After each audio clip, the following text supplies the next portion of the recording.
And it appears we're live. The show that is always late, only a week and 9 minutes this time, so that's not too bad. It's all your fault. It's 9 minutes, man. But the 9 minutes were my fault this time because I thought we were on an hour later due to daylight savings shenanigans. We can blame the week on my mother who decided she was going to fall down and break herself. She had to go to the hospital last week. Mm-hmm. That was fun. That was a long ass trip to the hospital. She's fine, by the way, in case anybody's worried. She's alive. Mm-hmm. Well, that sounds like a fun weekend. I'm glad you guys had a good time. He's thinking to himself, damn, the inheritance is still who knows how long away. And of course, this is there will be spoilers, and in case the name isn't a giveaway, there will be spoilers throughout this show. So if you haven't seen the movies we're talking about, you probably should before listening to this. You have been warned. I mean, unless you don't care, in which case, enjoy trying to figure out what the fuck we're talking about. Yeah, which you'll probably be doing anyway, even if you have seen the movies. Mm-hmm. Yeah, probably. I don't think we stay on topic very well. No, but that's part of the fun. It's true. Fun for us. Yeah. I mean, just look at the movies you've picked. Oh, God. Insanity in video form. Well, I'm kind of spotlighting. I think he's Argentinian-born but French-raised. Yes. Writer-director Gasp, who would have to be one of my favorite directors just because he's so different. Would you agree that he's different? He's certainly different. You're going to get a seizure watching his movies. Be very, very careful. That's I'm not even joking. That's a genuine warning. I did actually also put it in the description. Just be very careful if you have light sensitivity. I had eye infection when I watched these, and I was light sensitive, and it was really painful. Yeah, but it cured it, didn't it? It didn't. It gave me worse disease. Yes, he is known for his interesting credit sequences, I think. Oh, there's a lot of flashing. Once. I thought Disco Path was flashy. It's got nothing on these. Yeah, you haven't seen anything yet. No. Yeah, I remember seeing the opening credits for Enter the Void, which is on YouTube. You can find the opening credits if you want to see what we mean. Mm-hmm. And that was really my first experience with Gaspar Noé, and I thought, what the fuck is this? Rated E for epilepsy. Actually, it wasn't really my first experience because about 8 years earlier, someone had given me a copy of Irreversible, but I only got about 3 minutes into it and felt seasick. But I'm sure we'll talk about that later. I've since watched the whole movie and it's great. But the first 10 or 15 minutes is a bit hard to get through the first time. Just because of the camera motion. It also feels like an hour long. So you watched Irreversible as well? Did we? No. That's what we're talking about. Oh, never mind. Although that camera trick, I guess, is he loves it so much. So well, maybe before we start talking about the movies, we can talk about some of the techniques or themes, I guess, he has in his movies. He likes drugs. Yes, I was going to say drugs is definitely one of them. Incest, sex, for some reason. Sex is another one. Incest and sex, incestual sex. I don't think you guys have seen Love, his other movie. I have not. Yes. Let me put it this way. It could very well be on Pornhub. It's not actors in bed together pretending to... it's explicit. Oh, well, the opening scene is a chick being fingered and masturbating her boyfriend until he comes. What? Yeah, and there's actual blowjobs and actual penetration. Yes, but is it flashy? No, there's no flashy in Is that. there drugs? Yeah. Are they related? Yeah, so he likes his explicit sex scenes. In fact, if you watch Irreversible, the one of the early scenes is in a rather extreme gay nightclub, A and BDSM club. Yeah. yeah, it's pretty full on. But Gaspar Noé himself is in the background there masturbating. You see him for 20 seconds or whatever as the camera pans by. And yeah, that's just an explicit scene that he doesn't shy away from anything. So No. sure, one of the lines in that movie, I've only ever seen the somewhat poorly translated bootleg DVD of the film, unfortunately. So there's a line in there. I think it says something along the lines of, "It reeks of cum and shit in this place." So Is he describing his own film? I guess, yeah. There you go. But yeah, the camera is. He gets drugs. He understands drugs. This man must have done some drugs in his time. Yeah, so drugs, sex scenes, interesting credit sequences. Yeah, like in Climax, the opening credit sequence is exactly halfway through the movie. He just puts them wherever the hell he wants, doesn't he? Yeah, he does have some stuff at the front, but the main, credits with the director and things like that is exactly halfway through, and he tends to just flash names up really quickly. And that reminds me of the opening to Enter the Void. Yeah, which is everything interesting. Everything. Every production company that was even kind of involved with the film, actors. Have you actually read all of everything, or did you take most of it in? Because there are just some of his favorite actors listed in that opening scene. Just because. Yeah, and they just flash up one after the other, and they're like neon signs, and they're designed that way because it's set in Tokyo with all the neon and things like that. But yeah, I found that a very interesting opening scene. The other thing he tends could be loud. That would be loud on the eyes. Like somebody screaming. The other thing he likes is not telling stories in sequential order, although he does that with Climax for the most part. He does.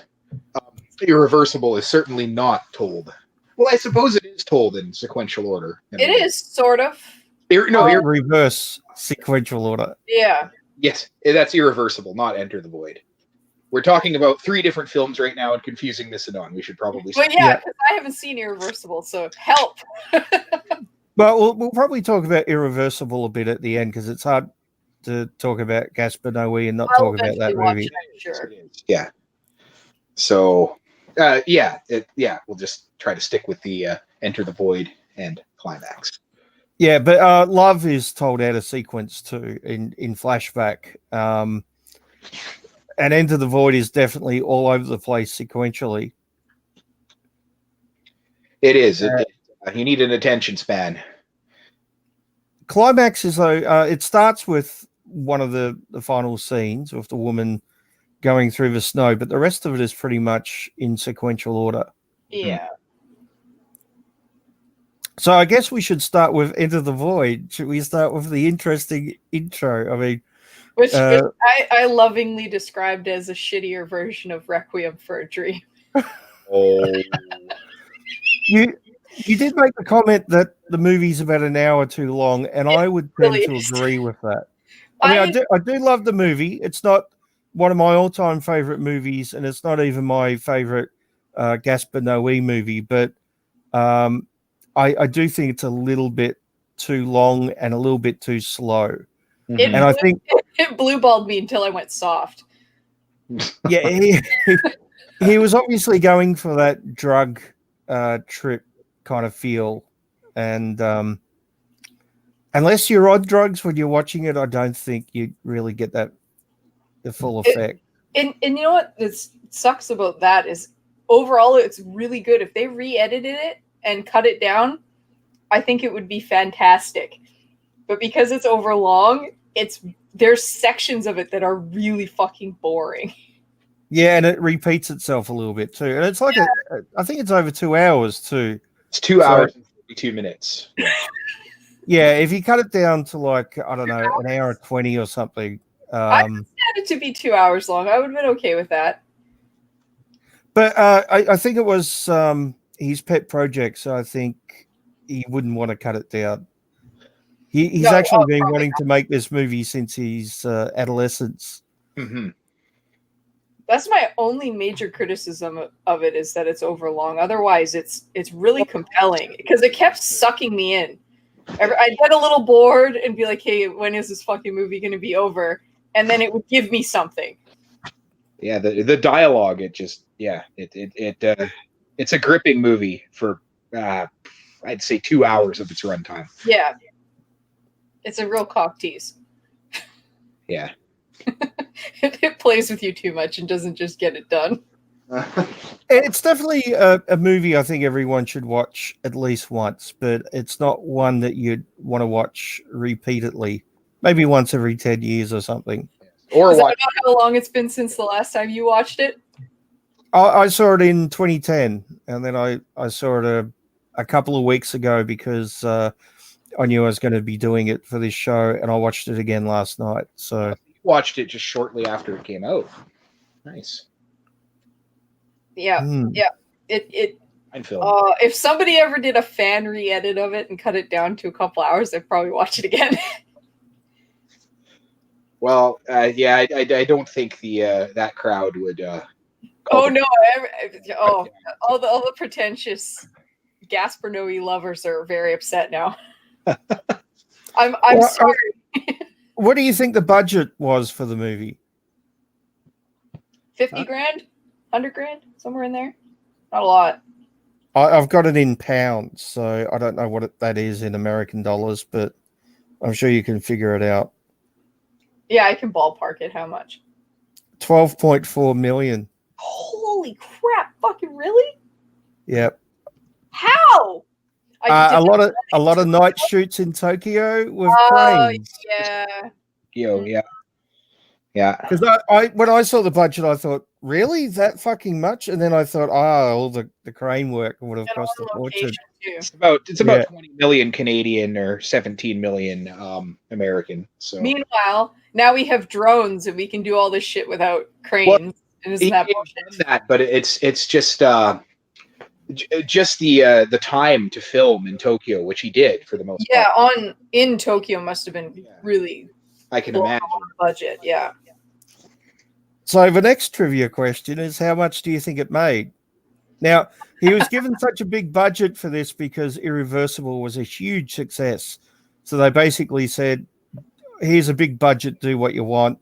And he did his pet project, his vanity project, which he'd been wanting to do since his teens. And how much do you think it made? Do you have it in pounds or in dollars? In dollars. It probably 7 million? I would assume very little. Well, when you say very little, I think oh shit would be a good description. So what, 2 million? 1.5 million. Ooh. Really? Did it have the same theater runs as Irreversible, or?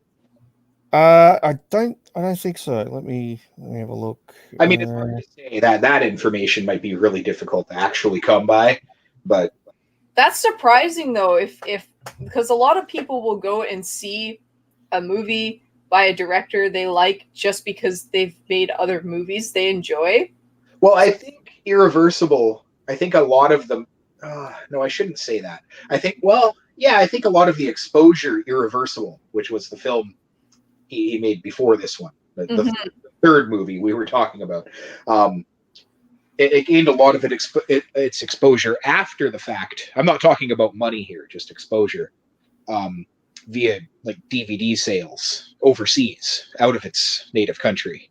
Yeah, very controversial too. I mean, I know people were walking out the theatre here in Australia for Yeah. Irreversible. Well, of course they would be. And some people were calling for it to be banned. So, it was one. It would have been one of the video nasties in the early '80s in the UK, I think. Yeah. Then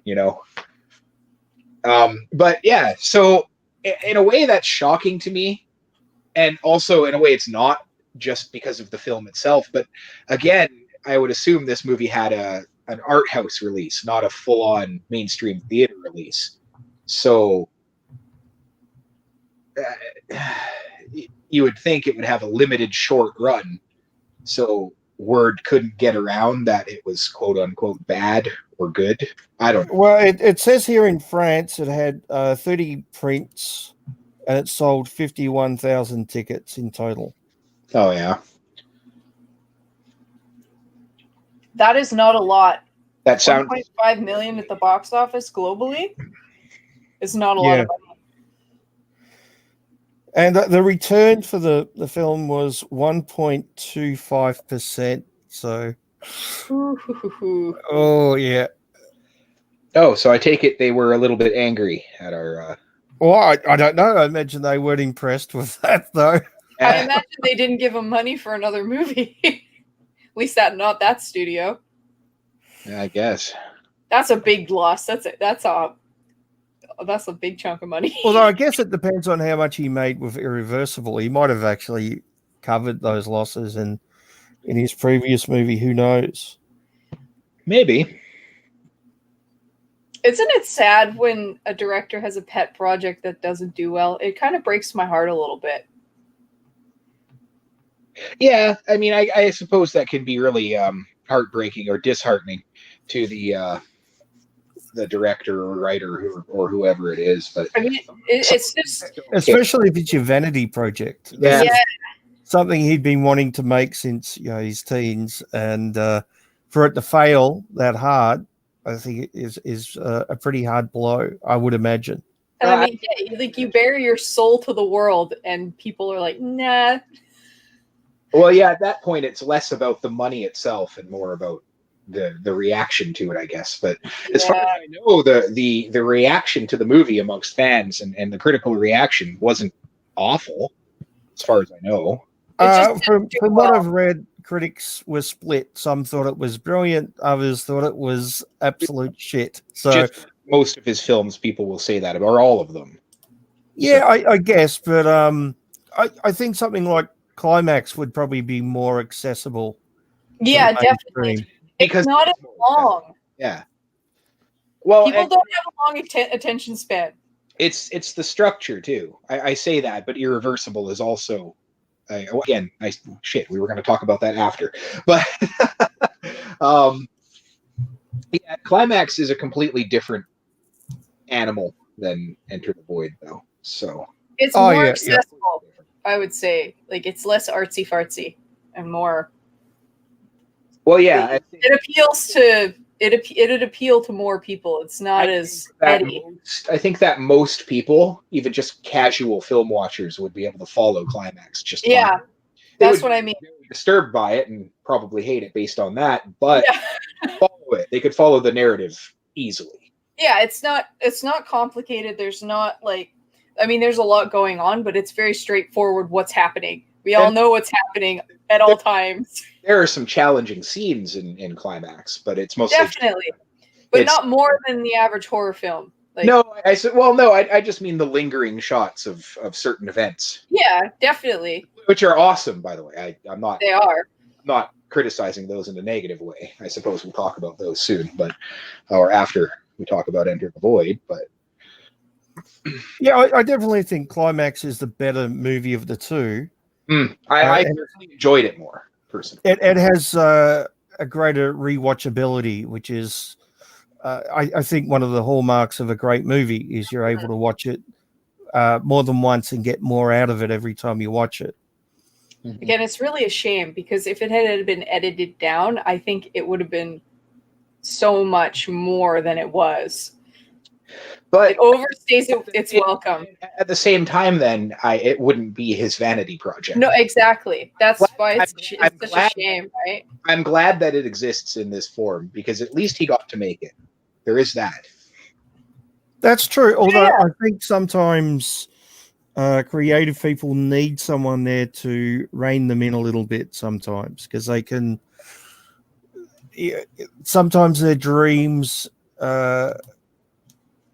what's the word? Exceed. Yeah. Reality, maybe. Yeah. I can see that. I'm very much an advocate for letting artists do what they want, but I see what you're saying. That is certainly necessary sometimes. But at the same time, I think a lot of these artists, I'm not sure about his reaction to the financial loss. If there even was a financial loss for him personally, there might not have been. He might not care. He might not. I would be genuinely curious to ask him if it turned out the way he wanted it. Because if it did, it turned out to be everything he wanted, he might not care at all what other people think of it. That's what I'm trying to say. Yeah. Like I suppose that, a lot of directors do care about like review scores. Even David Lynch does, and you wouldn't think so. There's probably a handful of critics he respects and cares about their input, but the dribbling masses he probably doesn't care, generally speaking. He might. I'm just saying he might not care about the financial part of it at all. Yeah. The fact that he got to make, the fact that a film studio gave him money and just said, "Here, do what you want." Mm-hmm. For a lot of people like him, I can't speak for him, obviously. But I feel as if he just wouldn't give a shit. He made the film he wanted to make, and it's the end of it. He made the film he wanted to make, and goddamn the consequences. Yeah, exactly. If it turned out just the way he wanted it, he probably doesn't care. Because what artist really gets the chance to really make their passion project with a budget or want? Yeah.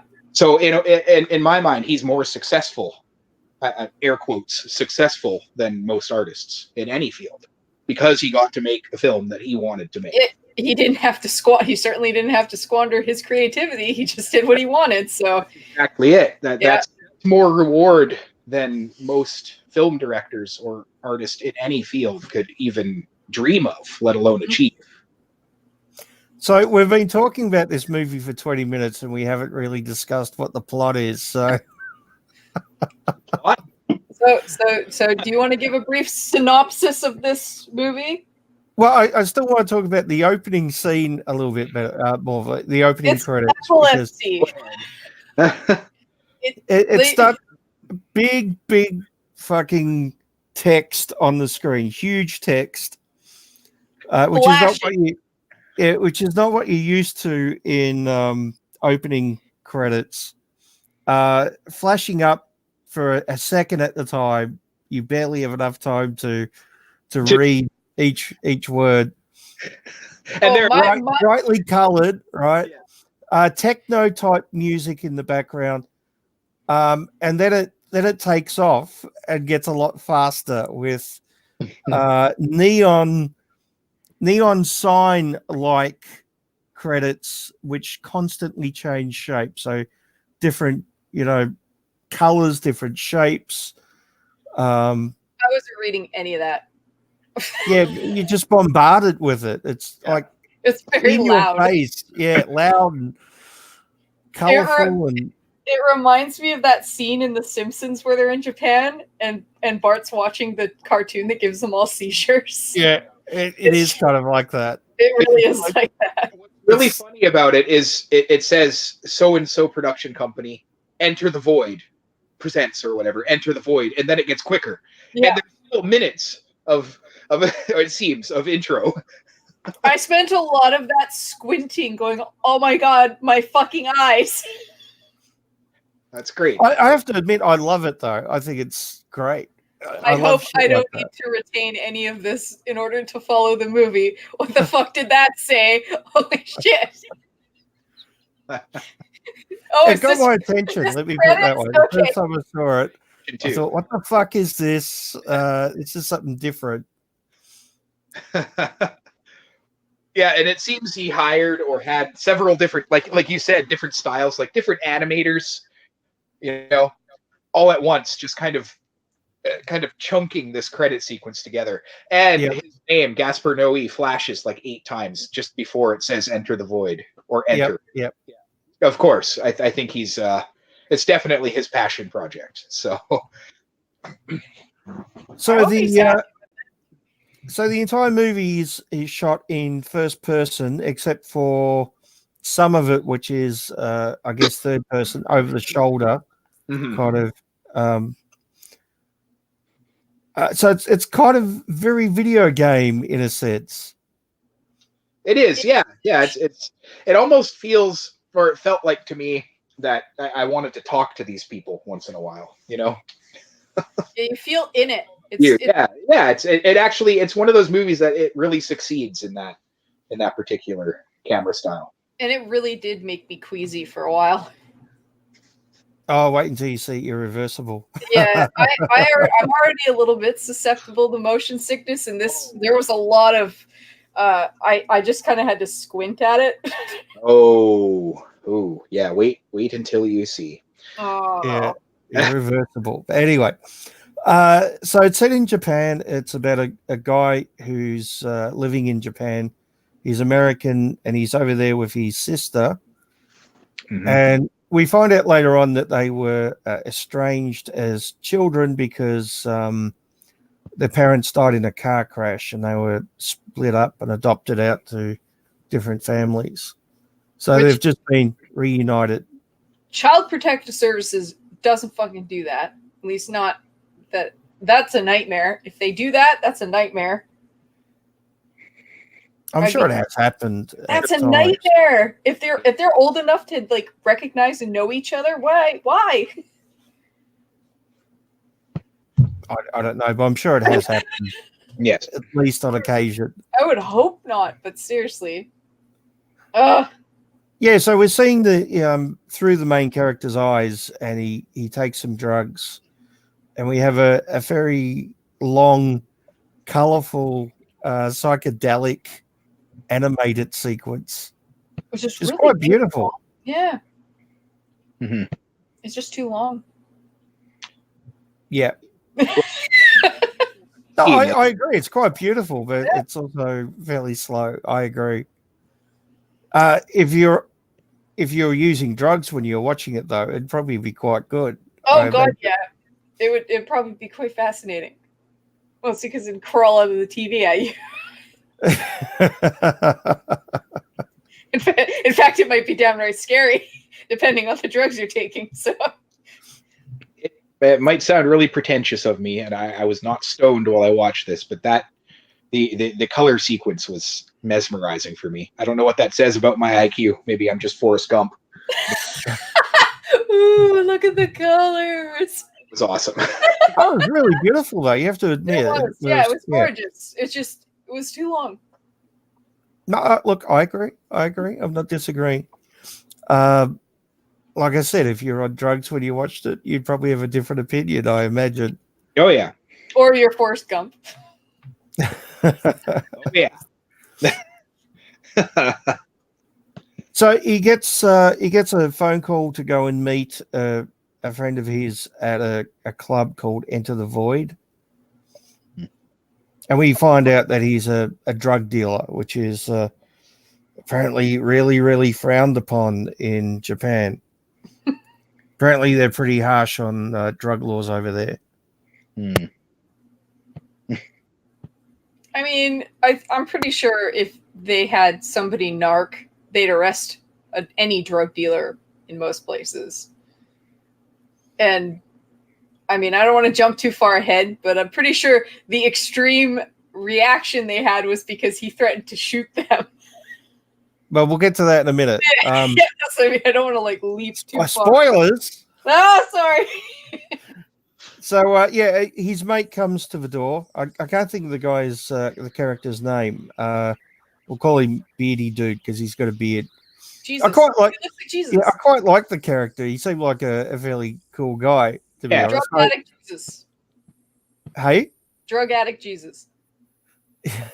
Well, actually, I don't think he was a drug addict. He was telling him not to deal. He liked the drugs. Yeah, he's telling him not to deal though. So, and I like that sequence where they're walking along the street and they're just chatting. Yeah. Oh yeah, because it feels natural. Mm. Well, it does. Yeah, I really like that. Yeah, I like the camera movement, and it's actually great seeing Tokyo like this. You see quite a bit of it, just kind of the underbelly, and it's pretty fascinating just to watch that. I noticed that the background popped out at me a lot, obviously because of the first person shaky cam type view, but I found myself noticing things in the background, like even just during that interesting conversation where they're just walking and talking down the street or the alley. Just people doing business in the background, somebody ordering something from a restaurant. It is very, very, very vivid. Yeah, it reminded me a little bit of Bangkok at night, only Bangkok's a lot dirtier and busier. That's what you said. I'm sorry, I'm stealing your thunder here. That was perfect. That was a good one. Also, his name is Bruno. That's what she said. Bruno. Okay. Yeah, but I like that sequence. I thought it was very natural. So he goes into the club and his mates set him up with the cops, and we find out why later on. That so the main character runs into the toilet to try to flush the drugs, but he can't, and the cops are banging on the door trying to get in, and he stupidly tries to scare them away by saying, "I have a gun." Mm-hmm. Don't ever say that to cops. If you can learn one thing from this movie, don't tell the cops you've got a gun. It's probably not a good idea. Also, I love that it's a squat toilet too. Well, yeah, and it's a very. That's what she said. I don't know Your what that face means. is a squat toilet. That's what she said. No, that was the perfect setup for your face, and you missed it, and I'm very disappointed. Anyway, squalor is a good way to describe this particular toilet. If you've ever seen Train Spotting, it's very reminiscent of that toilet, except a squat toilet. Mm-hmm. I like that I can reference dirty toilets by picking a different movie. That is the dirty toilet that all dirty toilets are. To be really that's our next special, isn't it? Movies with dirty toilets. Oh, well, then I'm picking Train Spotting. Dibs. I got dibs. That will be the next episode of There Will Be Spoilers. Not really, but Not really. I quit. You're fired.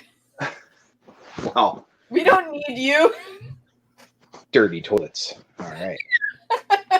Content right there. Episode 15, Dirty Toilets. All right. So yeah, don't. Anyways, he gets shot in a dirty toilet because he's an idiot and threatens the cops with a gun, and they cannot see him, so they don't know he's fucking lying. And they shoot him through the door. And this is my favorite scene of the entire movie. Is him dying, because you could feel it. It actually made That's what she said. Yeah. For once, you could feel it. Yeah, no, it takes you. It really takes you through the motions, I suppose. It made me very uncomfortable.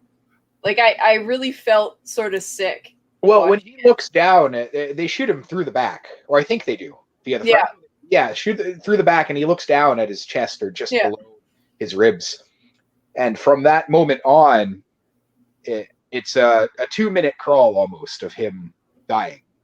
It feels like way longer than that. Yeah, it does, but it's just horrendous, and that's a compliment. We're hearing all his thoughts too. Like, they shot me. I can't believe they shot me. Am I dying? Yeah. Are they going to help me? It's phenomenal. He can't move, and he's losing consciousness and bleeding to death, and it's just that is a standout scene in the film. I've got goosebumps just thinking about it.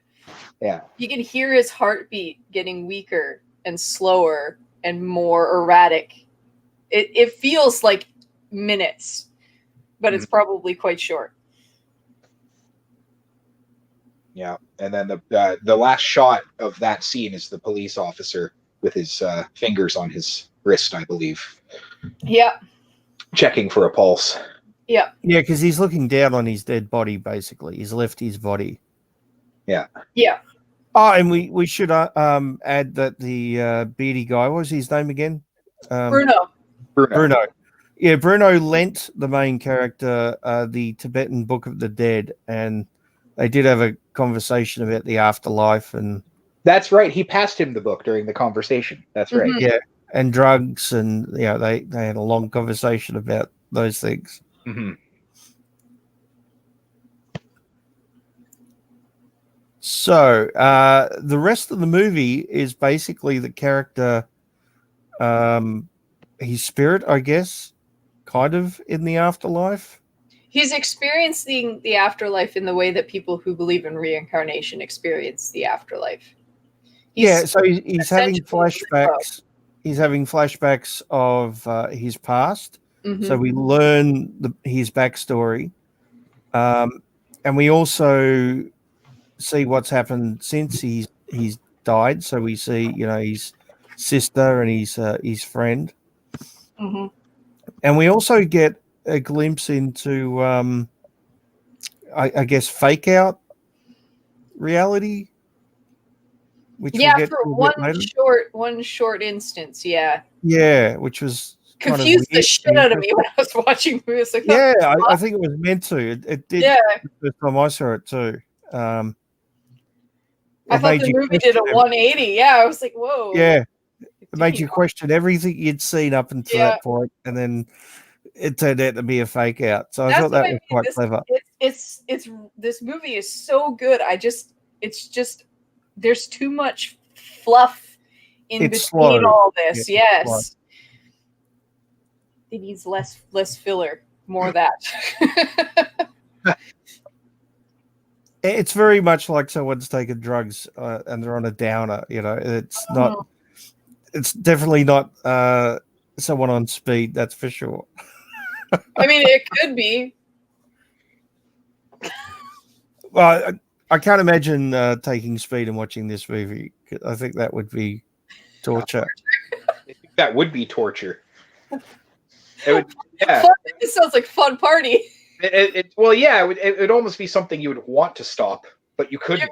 Give your friends speed and make them watch this movie.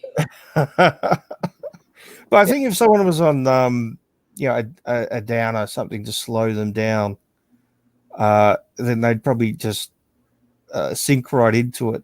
Well, yeah, even just some nice weed, I think. Yeah. Yeah. Something acid, to mellow them out. Crying on the floor. Yeah, acid probably be a bad idea, but acid's a bad idea for a lot of movies. It's either a bad idea or just a fantastic idea. Depends how you trip. You'll never know. Well, we'll get to acid when we get to the second movie.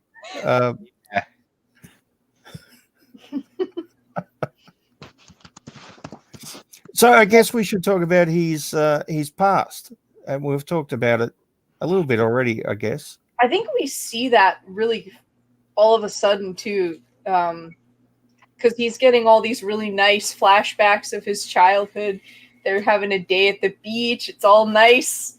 And then they're driving home and they get in a head-on collision with a semi. Yeah, which I thought was pretty brutal, and it comes out of nowhere too. So it scared the crap out of me.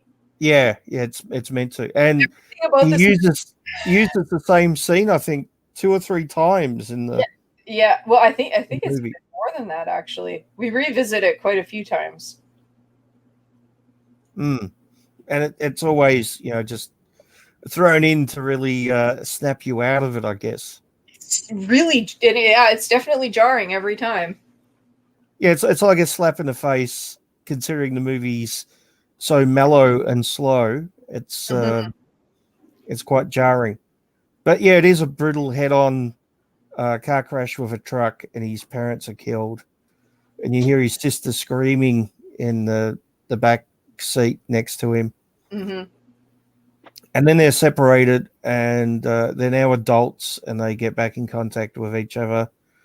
I think they got separated because there was some weird shit going on too. At least it's heavily implied there was some weird shit going on, some weird incesty shit, which picks right up when they get back together as adults, which is really odd and kind of gross. So anyway, was I before that? Sorry, incest just throws everything off, doesn't it? You can't really glaze over that when you're talking about their childhood because it's there in the undertones. It's fucking weird. But anyway, he starts selling drugs to get enough money to fly her to Tokyo. Yeah. Which he does. And he gets the money to sell the drugs from a friend who he then starts sleeping with that friend's mother. And just a word of advice out there, don't fuck your friend's mum. Also, you can't make a housewife out of a go-go dancer. Well, apparently he couldn't make a housewife out of his friend's mom either, but I mean, he wasn't trying to. Don't fuck your friend's mum. That's not cool. His dad was, but it didn't work out very well.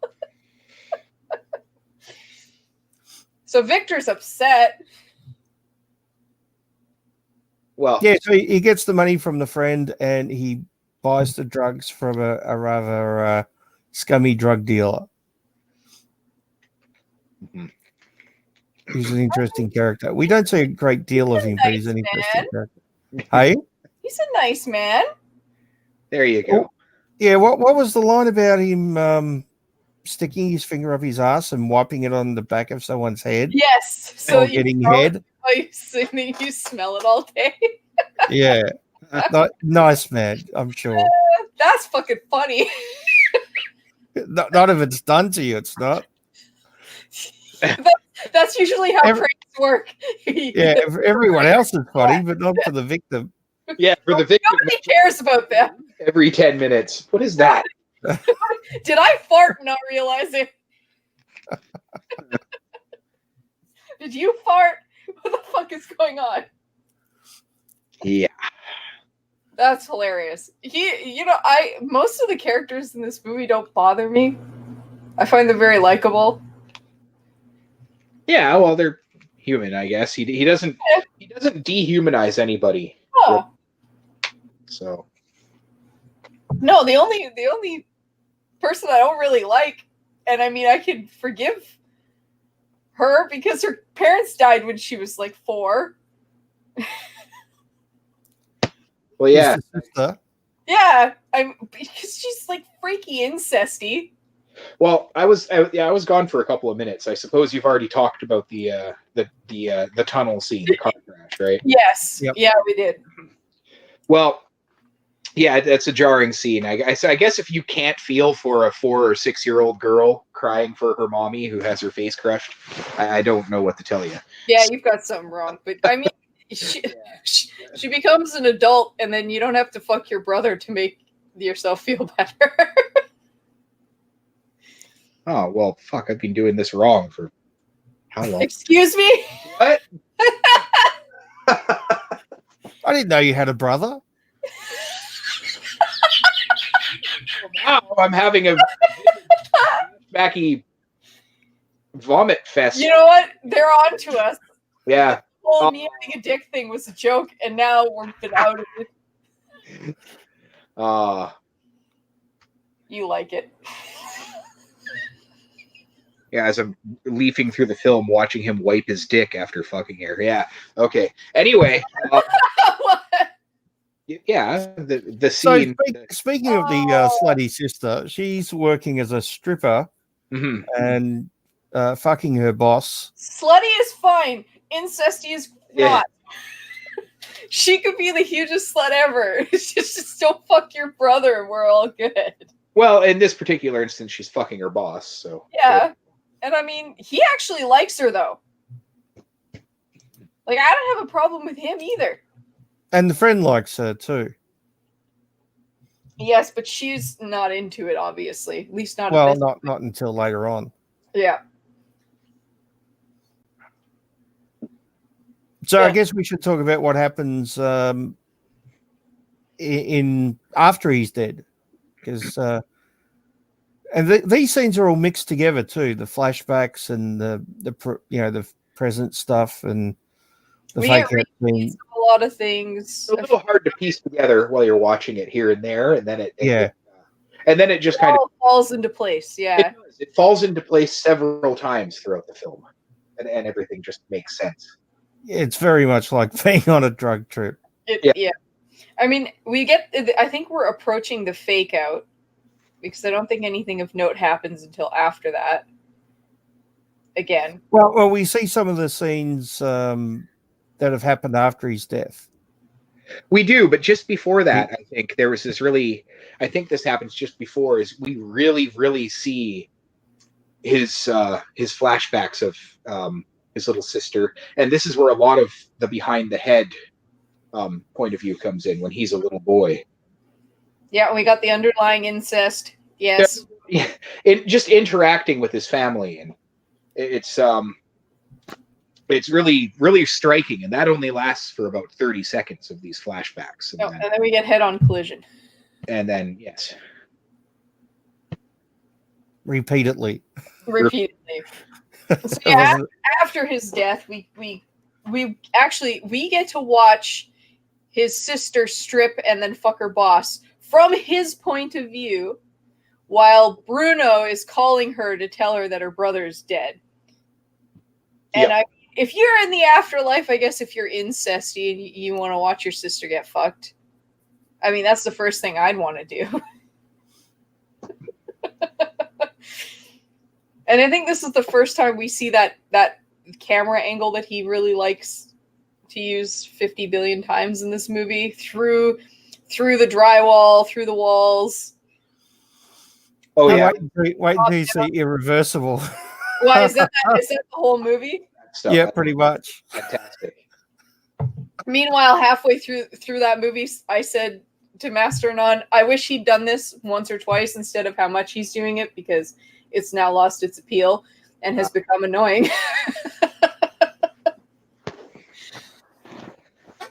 So somebody needs to tell this man that less is more sometimes.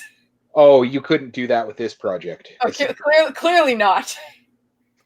Well, he didn't do it with Climax, though, so maybe he did get that message. But... Maybe.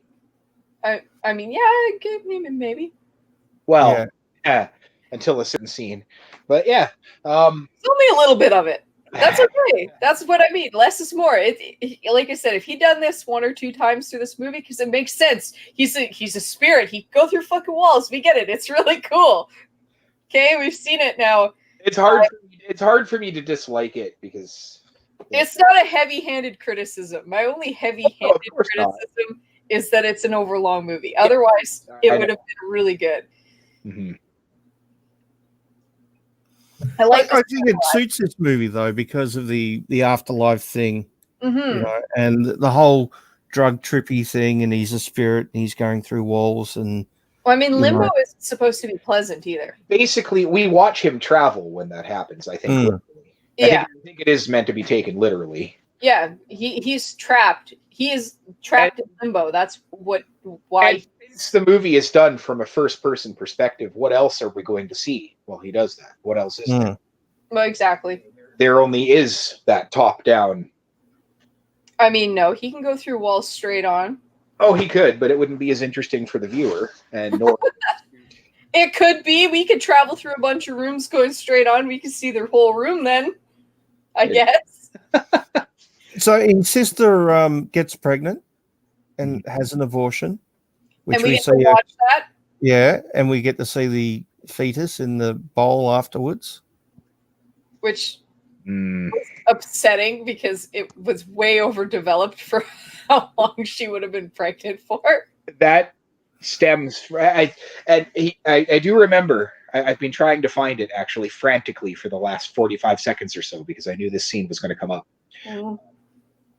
There was an interview with him about this. He does here. I'm going to see if I can find it, but it's a symbolism thing. It's not so much of a. Yeah, well, yeah, it's visually more jarring to see that than what it actually looked like. It's just it's a lot more shallow than it just reminds me of pro-life propaganda. That's all. Yeah.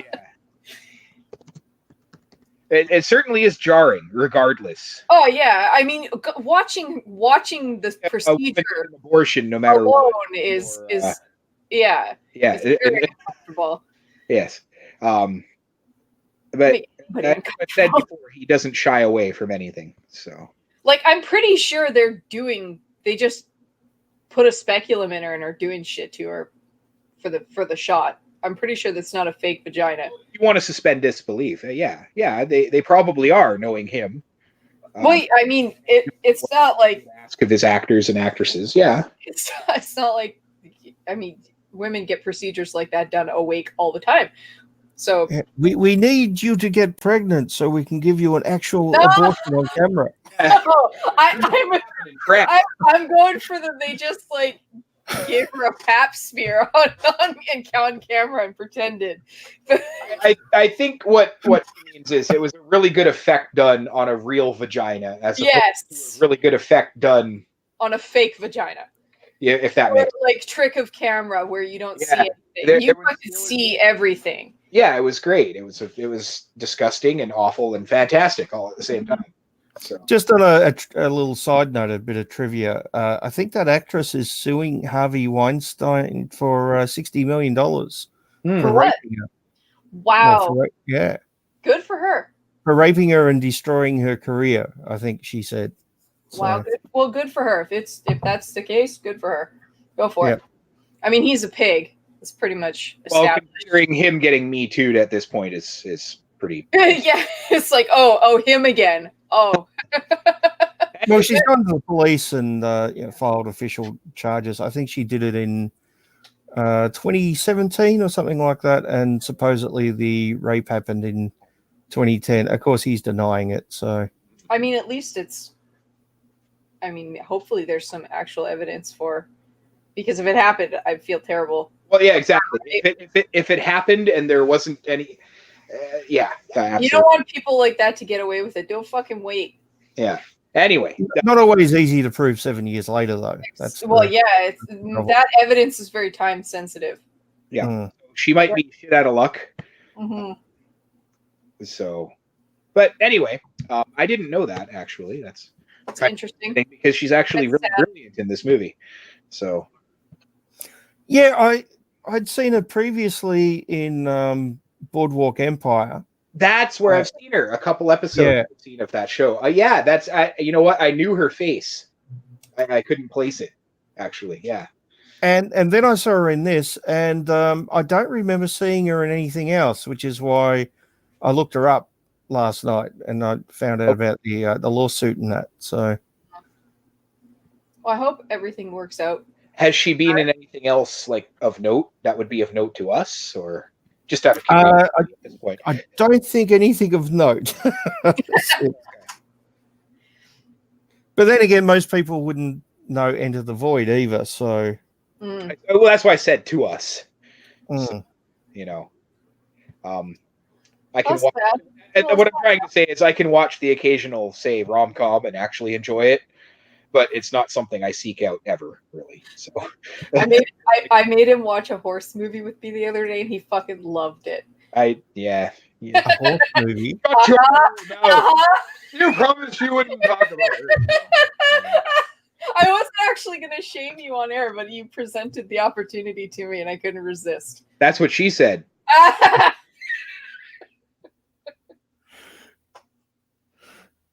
Yeah. We watched a corny horse movie told from the perspective of a horse, and he loved it. Yeah, had a good time. Maybe I was stoned at the time. I don't know. You were not. So anyway, horses. Was it a Mr. Ed movie? No, actually, it was like a corny drama with Francis the Mule. Nope, keep trying. Mr. Ed. I think you did that one. Francis the Mule.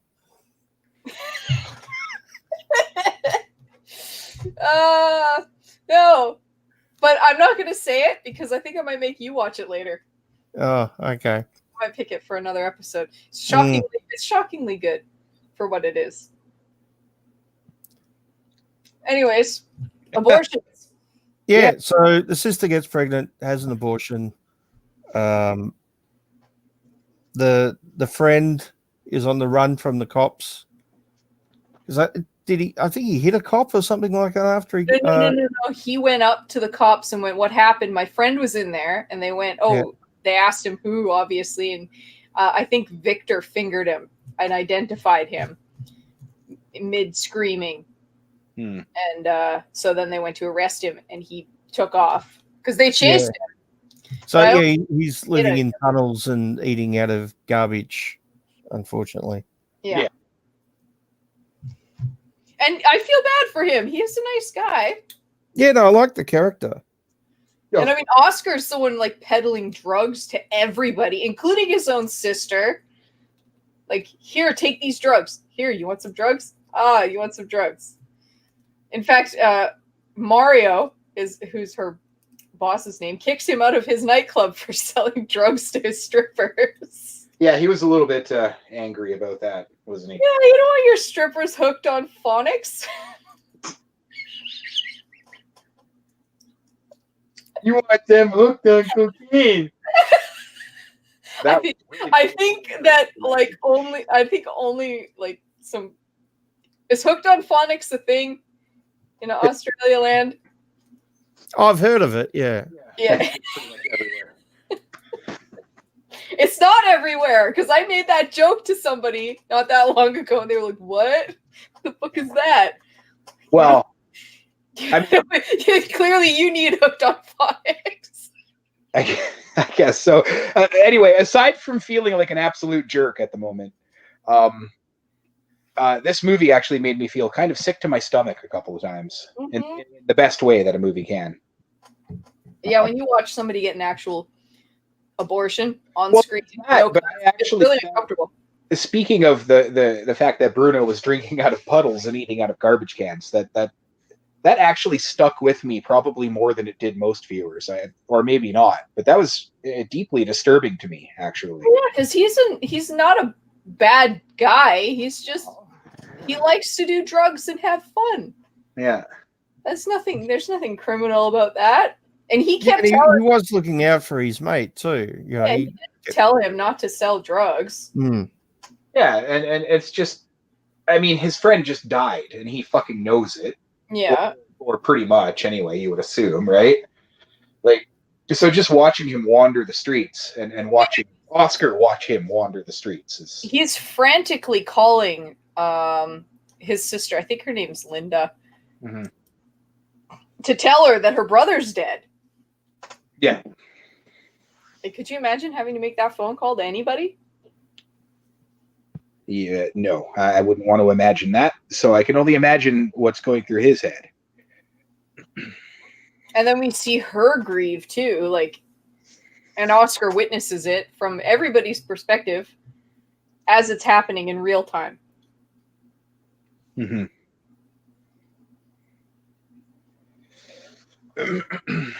then we have the fake out scene, which I think was brilliant. It's after he gets cremated, which is extra mindfucky. It is, actually. Yeah. So we see him get cremated. We see the body dressing. We see them cremate him. And then pretty much right afterwards, from his perspective, we see him interacting with everybody like he's still alive, but he can't respond. You audibly exclaimed during this scene. Yeah, I did. I was like, what the fuck? We were silent throughout the entire film. Until then, yes. We didn't. If you held your ear up to our mouths while we were watching, you wouldn't even hear us breathing or our noses. Although this movie did make my mouth hang open because I felt stoned while watching it.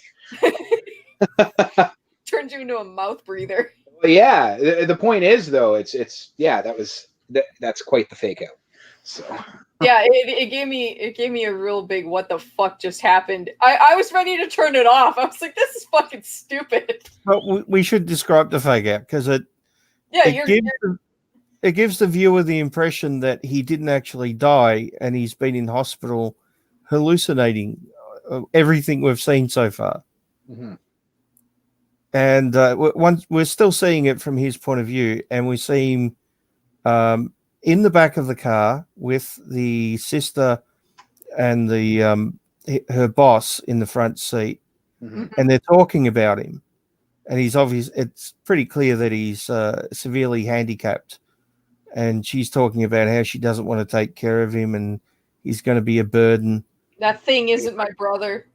Yeah, exactly. So yeah, as the audience is watching this, we're thinking, "Fuck, he didn't actually die. It's just been all hallucination up until it." Hey, he reaches out and touches her. Well, yeah, no, it's been X amount of years since this whatever event happened, and now he's this. Well, no, this didn't actually happen at all. Yeah, I think. But from his perspective, he reaches out and touches her, and she freaks out, and Mario beats the crap out of him. Yeah. And they get him back to his apartment, and he's looking at himself in the mirror, and we could see him looking at himself. And then all of a sudden, we're outside of his body again, and none of that actually happened. And it's just a big mind fuck in the middle for no fucking reason. Well, it's to throw the audience out, to. It's just limbo. Yeah. It's not limbo. Is supposed to be very unpleasant. So he's to make us go, "What the fuck?" Mm-hmm. Yeah, he's reliving all the really the worst parts of his past over and over and over again. And then seeing his family and his friends try to continue on without him, which is also torture. Mm-hmm. Essentially, the idea is forcing you to reincarnate. So basically, this is Scrooge if he actually fell into the grave and died. There you go. Perfect. It's hell. Here's a question. If his sister didn't have an abortion, would he have reincarnated into that baby? Well, he certainly reincarnates into the fucking other one, so... Well, that's what I mean. He could have chosen to, probably. Well, no, actually, he might not have been able to because she was pregnant before he died. What that within the context of this movie, though, would he have been able to? Yeah. No, because she was pregnant before he died. Yeah. Yes, she was, but Gaspar Noé is not really a religious person, so I don't think he believes that life begins at conception. No, it's not. No, but his soul entered the sperm and egg at point of. That's true. I don't think he could have forced another soul out of the other infant. Well, the fact that it makes us think this much is definitely a testament to the nature. So, but he does try to enter the another pregnant woman on the plane. Mm-hmm. Well, that sounded wrong, didn't it? Mm-hmm. Well, no wonder why they shot him. Fuck.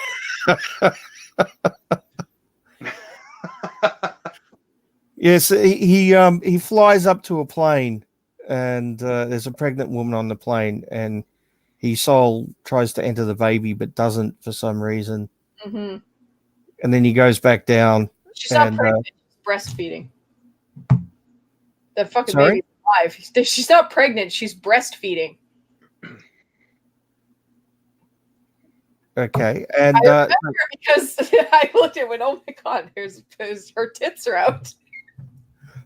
So his spirit goes back down, and beardy guy, what's his name? Is it Marcus? Bruno. Where did I get Marcus from? Bruno. Yeah. Bruno and his sister are fucking, and we lots of people are fucking. Yes. There's a lot of fucking in that sex hotel. Yeah, we see the we see the sperm reach the egg, and that's when he enters that. Oh man, we see the the head of the dick entering the vagina from the inside of her fucking body, because why not? Oh, welcome to Gasper Noe films. So it seriously, if you shoved a GoPro inside a woman's cunt while she was getting fucked, that's what you would see. You're welcome for the visual. thank you for the idea. You're welcome for the visual. Oh, somebody on Pornhub's tried to do that and then gotten the GoPro stuck and had to go to the hospital. I'm trying to think of an alternative name to GoPro. Go cum. Go cunt. GoPro sounds like you have to pay for it. Well, that's the premium version of this particular. It's the GoPro, it's the eye slut. The eye slut.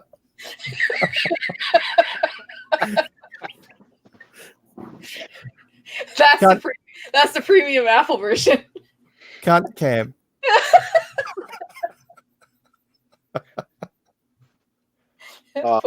Pussy Pro. Vagina video. Anyway, so yeah, that's the end of the movie. His soul enters the. He becomes her sister's offspring, just like he always wanted. So he can grow up and fuck his mother later. So what you're saying is he finally gets inside her vagina. I'm pretty sure they've fucked before. Man, you're really incest vibe out of this, aren't you? It is a Gasp Noe movie, so who knows? Maybe. Yeah. There's incest in the other one too, and it's far more explicit. She's like tonguing in his ear in this movie. You trying to tell me that there was no incestuous undertones? I will fight you both. You're just trying to piss me off now. I'm gonna come in there and throw this glass at you. So yeah, I think we've gone through the story pretty sufficiently. What about the visuals? Obviously, we've talked a bit about the camera movement, which is it's all very stylistic, but there's too much of all of it. Yeah, it's a lot of flying up and down and through walls and it's always at weird angles. And... down. I think it's the best and worst kind of excess. Yes. Vision, you know. I think I needed to be in a different mood for this movie. Well, yeah, it's what Bane has been saying this entire time, pretty much. If you were high, you would obviously you would be in a different place. Like when you told me how long it was, I knew I wasn't in the mood for it. I was like, "Oh, we're gonna watch it one evening." Almost 3 hours. Well, we were going to watch it, and we were like, "Oh, we should watch. We got to watch Bane's picks for the next episode." We're going, "Oh, okay, whatever." So I look one up and go, "Okay, so this is 2 hours and 42 minutes." And of course, we had to watch it first. And her response, well, yeah, you wanted us to watch them in this particular order. Because I wanted your first impression to be those opening credits. Yeah, no, of course, and that's fine. So we wanted to honor that, and we just hurt me and went, "Oh, no fucking way!" So we went to bed. We didn't no. A few days later, when we had the time, but it was the opening credits certainly do. Too, and I was like, I don't have fucking time for this. Yeah. So, is there any more comments? Because I want to go on to Climax because I really love that movie. I do. I love End of the Void too, but Climax is what I really want to talk about. It's very much worth watching, but you got to be in the mood for a slow burn. It's a slow burn. It takes its time. You will be there for a while. Yeah. Maybe watch it on 1.5 speed or something. Yeah. Yeah. Just to get that would probably help a little bit faster. It might in some scenes. Yeah. Yeah. I think it's worth watching just for his style, and he is a very interesting director. He's very different. Not your run of the mill director in any sense. So. Yeah, for that alone, I would recommend it. Yes. And watch it at least once. You might not watch it again for 10 years or maybe never again. I think it's worth watching at least once. Yes, absolutely. I don't think I'll watch this movie again for a long time. Even though I am a fan of his work. Even myself, I would say if I had any kind of criticism, which I normally don't about anything really, it's too long. Yeah, I would agree. I think it's a little too long and a little too slow. Yeah, but I mean that's like I said, he was going for that drugged out feel, and I think he captured it. But certainly nailed that. Yeah. Yeah, I just don't think that makes it accessible to most audiences, unfortunately. It's not an accessible movie. That being said, I did find myself literally physically sitting up and leaning forward during this movie at least 5 or 6 times. Because all of a sudden it just catches you with something so compelling, and it just makes you sit up in your seat and pay attention. And I think it's a movie you'll get more out of first viewing as opposed to subsequent viewings, which is the exact opposite of the next movie we're talking about, which is Climax. I think the more you watch Climax, the more you get out of it. So I think they're opposites in that sense. I could definitely watch Climax again. I would love to watch Climax again. I actually have watched it once since you and I have watched it together. Oh, yeah. Just kind of, well, not fully paid attention, just kind of in the background. But anyway, this is Bane's pick, so he can segue into that whenever he's ready. Well, any other comments about Enter the Void? No, I think we've all said everything you could say about it. Well, yeah, I mean, pretty much. I mean, besides it being quote unquote too long, I love the visuals. Be very careful if you're light sensitive. Actually, yeah, that's a legitimate trigger warning, I think, when it comes to that. Somebody could fucking die. Healthcare warning. Yeah. For most of his films, yeah, if you're epileptic, beware. Maybe watch in a well-lit environment or just don't watch them. I would just suggest not. But besides that, just as a film, it is super compelling. I love it.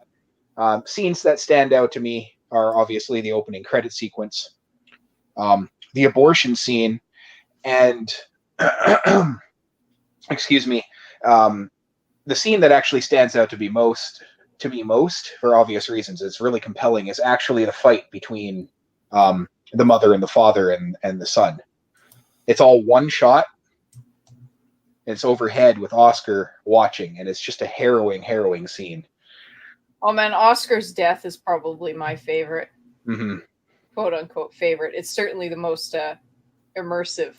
Yeah, with his voiceover in the background, absolutely. Yeah, we hear him panicking. It's a standout scene.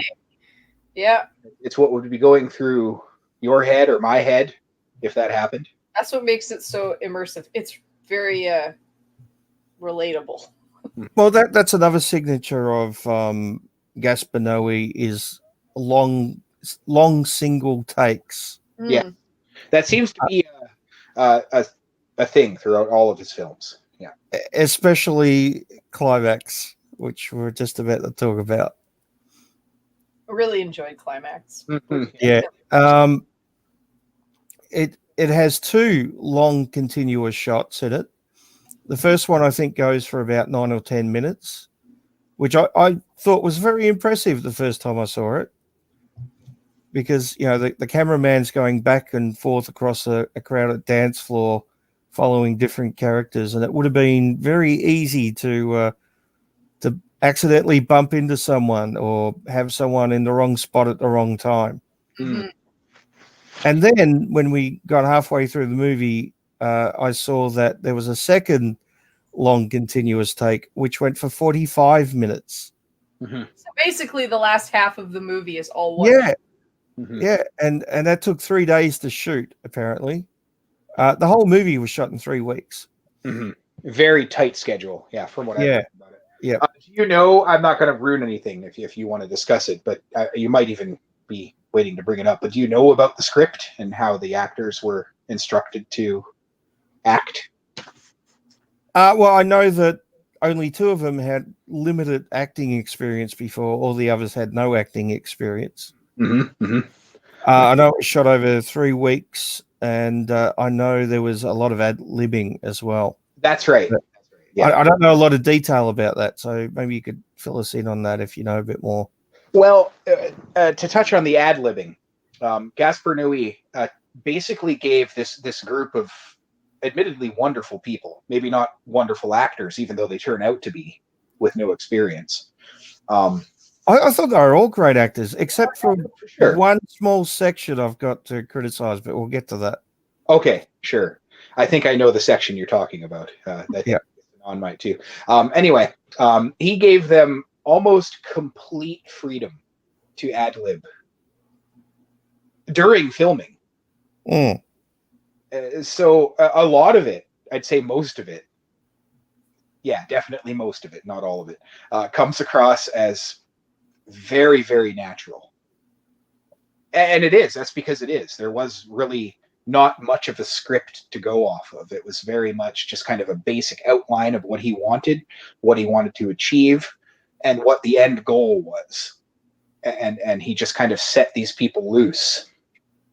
And obviously he set up scenes, and there was lighting and crews and you name it, but he just let these actors and these people just do whatever they thought to do with the basic outline of their character given to them.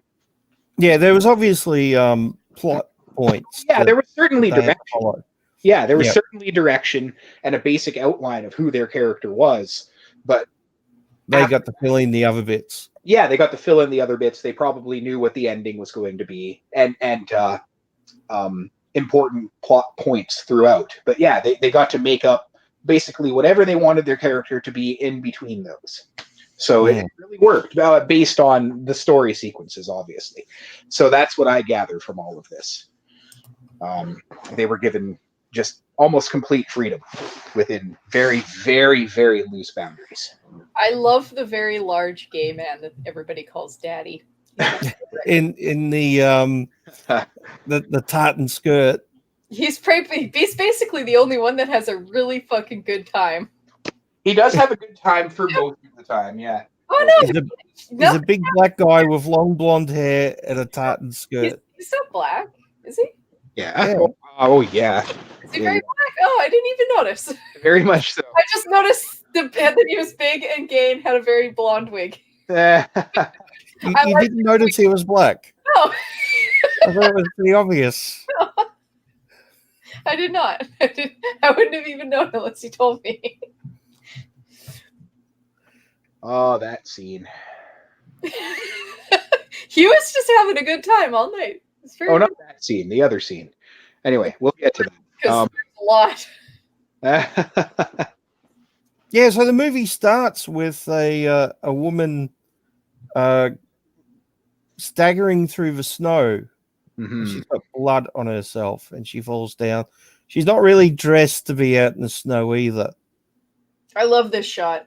I love blood on snow. It's probably one of my favorite visuals. And it's an overhead shot, and it's quite nice. Like the setup. Yep.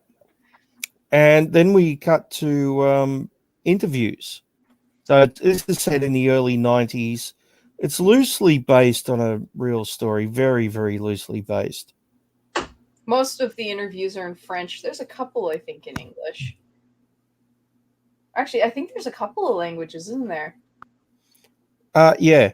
So we've got an old TV from like the 80s, and you see videotapes stacked up on either side and playing on the TV interviews for dancers. And they're just talking a little bit about themselves, and drug use comes up occasionally. And we have one character, I think her name's Psyche. Yep, the really tall blonde. Yeah. And she said she left Germany because the drug scene there was really bad, and her roommate was taking acid in his eye, putting drops of acid in his eye. Which just makes my skin crawl. The thought. Ugh. Well, how do you take it? I don't. I was expecting you to say something disgusting there, but you. No, I couldn't imagine ever being on a psychedelic drug. It would probably fucking ruin me. So Yeah, especially if you watched Enter the Void. But anyway. Or if you were watching Enter the Void during, and then there's just things inside my or head. Irreversible. Don't watch Irreversible on acid, whatever you do. That will fuck you up. it probably would. Acid alone would be a fuck up for me. Just be a bad idea. No hallucinogens for me. Yeah, so we see the video segment where it's cutting through back and forth between the characters. I think it's something like 22 of them or something like that. There's certainly a lot. Yeah, and we learn a little bit about them during the interview process. Mm-hmm. And then it cuts to a short time later and we see them doing a dance rehearsal. So they're off in the middle of nowhere in some big building where they've been, I don't know, practicing for a week or a couple of weeks or something like that. I'm not sure. Mentioned, yeah, something like, yeah, something like that. Yeah. And we see them, do a dance number. And I got to say, I'm not into dance. I never have been. But I do have to admit, they're fairly skilled. I can admire their skill, even though I'm not into dance. Yeah. Well, yeah, I love that scene. It's a long scene too, minutes long. It's very entertaining. It is. It's really entertaining, and I kind of took it for what it was. And this is these people either competing with each other at the moment or just doing a performance or something. Those are the thoughts that went through my head, and I just you kind of get to know them a little bit through the way they dance too. You do. You get their people they are. Yeah, there's lots of different styles, so it's interesting. And then it sorry to interrupt, but she's right, and this Anon is right actually. Like, there are quite a few characters, like the one of the, I suppose, main characters for the first half of the film. Anyway, yeah, you can. Again, this also is going to sound pretentious, but he seems really arrogant just based on his dancing. Yeah. The look on his face. I know exactly who you're talking about. And that's how he turns out to be too. He's very arrogant and cocky. I fucked all the women here. Yeah, exactly. I'm gonna. I can see it on his face with his little dance solo, and same with like the short blonde chick, not the tall lesbian, but no, not Afro blonde. Yeah, the short one. Short lesbian. Okay, well here you go. Here's the Suspiria-esque nympho. Also, she's adorable. She's so fucking cute. I just want to pick her up. Yeah, and the girl. I mean, I don't know if she's that tiny, but in contrast to the Amazon blonde she's usually standing with, she just looks all petite and adorable. And another main character too. I noticed her a lot in the background, and there was. Again, I'm trying to find another article here. I really need to become better prepared for this or take better notes. Whatever her name is in the film, the other Amazon blonde. No, not the Amazon blonde. The shorter one, the main character, the one that trips out. Selva? Yeah. The one the camera follows a lot. Selva. Yeah. The other, like I said, main character, right? That we see. Yeah, Selva. Yeah. Stands out in the background because of her yellow dress, and this was intentional, by the way. So that's something that you can kind of snack on in your head if you want. That the yellow dress was actually intentional. When you guys told me Daddy was black, I had to go look it up, and I'm looking at him now going, how the fuck did I not notice? It's probably the yellow sweater, and I'm not even joking. Or was it the blonde wig? It was something. Into it after the show. Yeah, anyway, she was meant to draw our eye within the context of the scene being shot. So she never should have left the forest. It's just an interesting aside. I just thought that was interesting. Yeah. But, yeah, their personality, their individual personalities can and do certainly shine through in a very subtle way. It's probably most of it's probably just in our heads, but I mean, no, there's some provocative dancing between that guy and his sister, and it comes up later. Oh yeah, for sure. But that kind of incestuous undertone pardon me, comes up in the interview process too. So. Oh yeah. I mean, like you really see a lot of their personality in their dance if you're paying attention. Yeah. Oh yeah. Yeah. As much of it might be in my head, it's a lot of it's probably there, and a lot of it probably has to do with the ad-libbing, and that's great. So well, yeah, I have no doubt that they were professional dancers before doing this. That's probably what they did before. Or amateur dancers trying to become a professional paid dancer. I don't know what I what you would call that, but yeah, they're all very good. It was an interesting scene to watch, not boring at all. Actually, for a second, about I suppose halfway through, I thought, how long is this going to go? And then I just kind of let it happen, and it was interesting. So. And then we get lots of congratulations to each other for doing such a good job, and there's a kid there. So we go into, I think it's like a 10-minute long continuous shot at this point after the dance. All the mingling and people talking to each other, and so they have an after party, and some people are dancing. Daddy's playing music. People are walking back and forth and chatting and mingling. And the cameraman follows one character and then will switch to another one and then to another one. And it does this for 10 minutes. And we hear little conversations between a lot of them and getting to know them a little more. I just want to call that guy Nazi because of what they do to him later, but that's probably not very nice. Do either of you remember what his name is? No, I don't remember that character's name.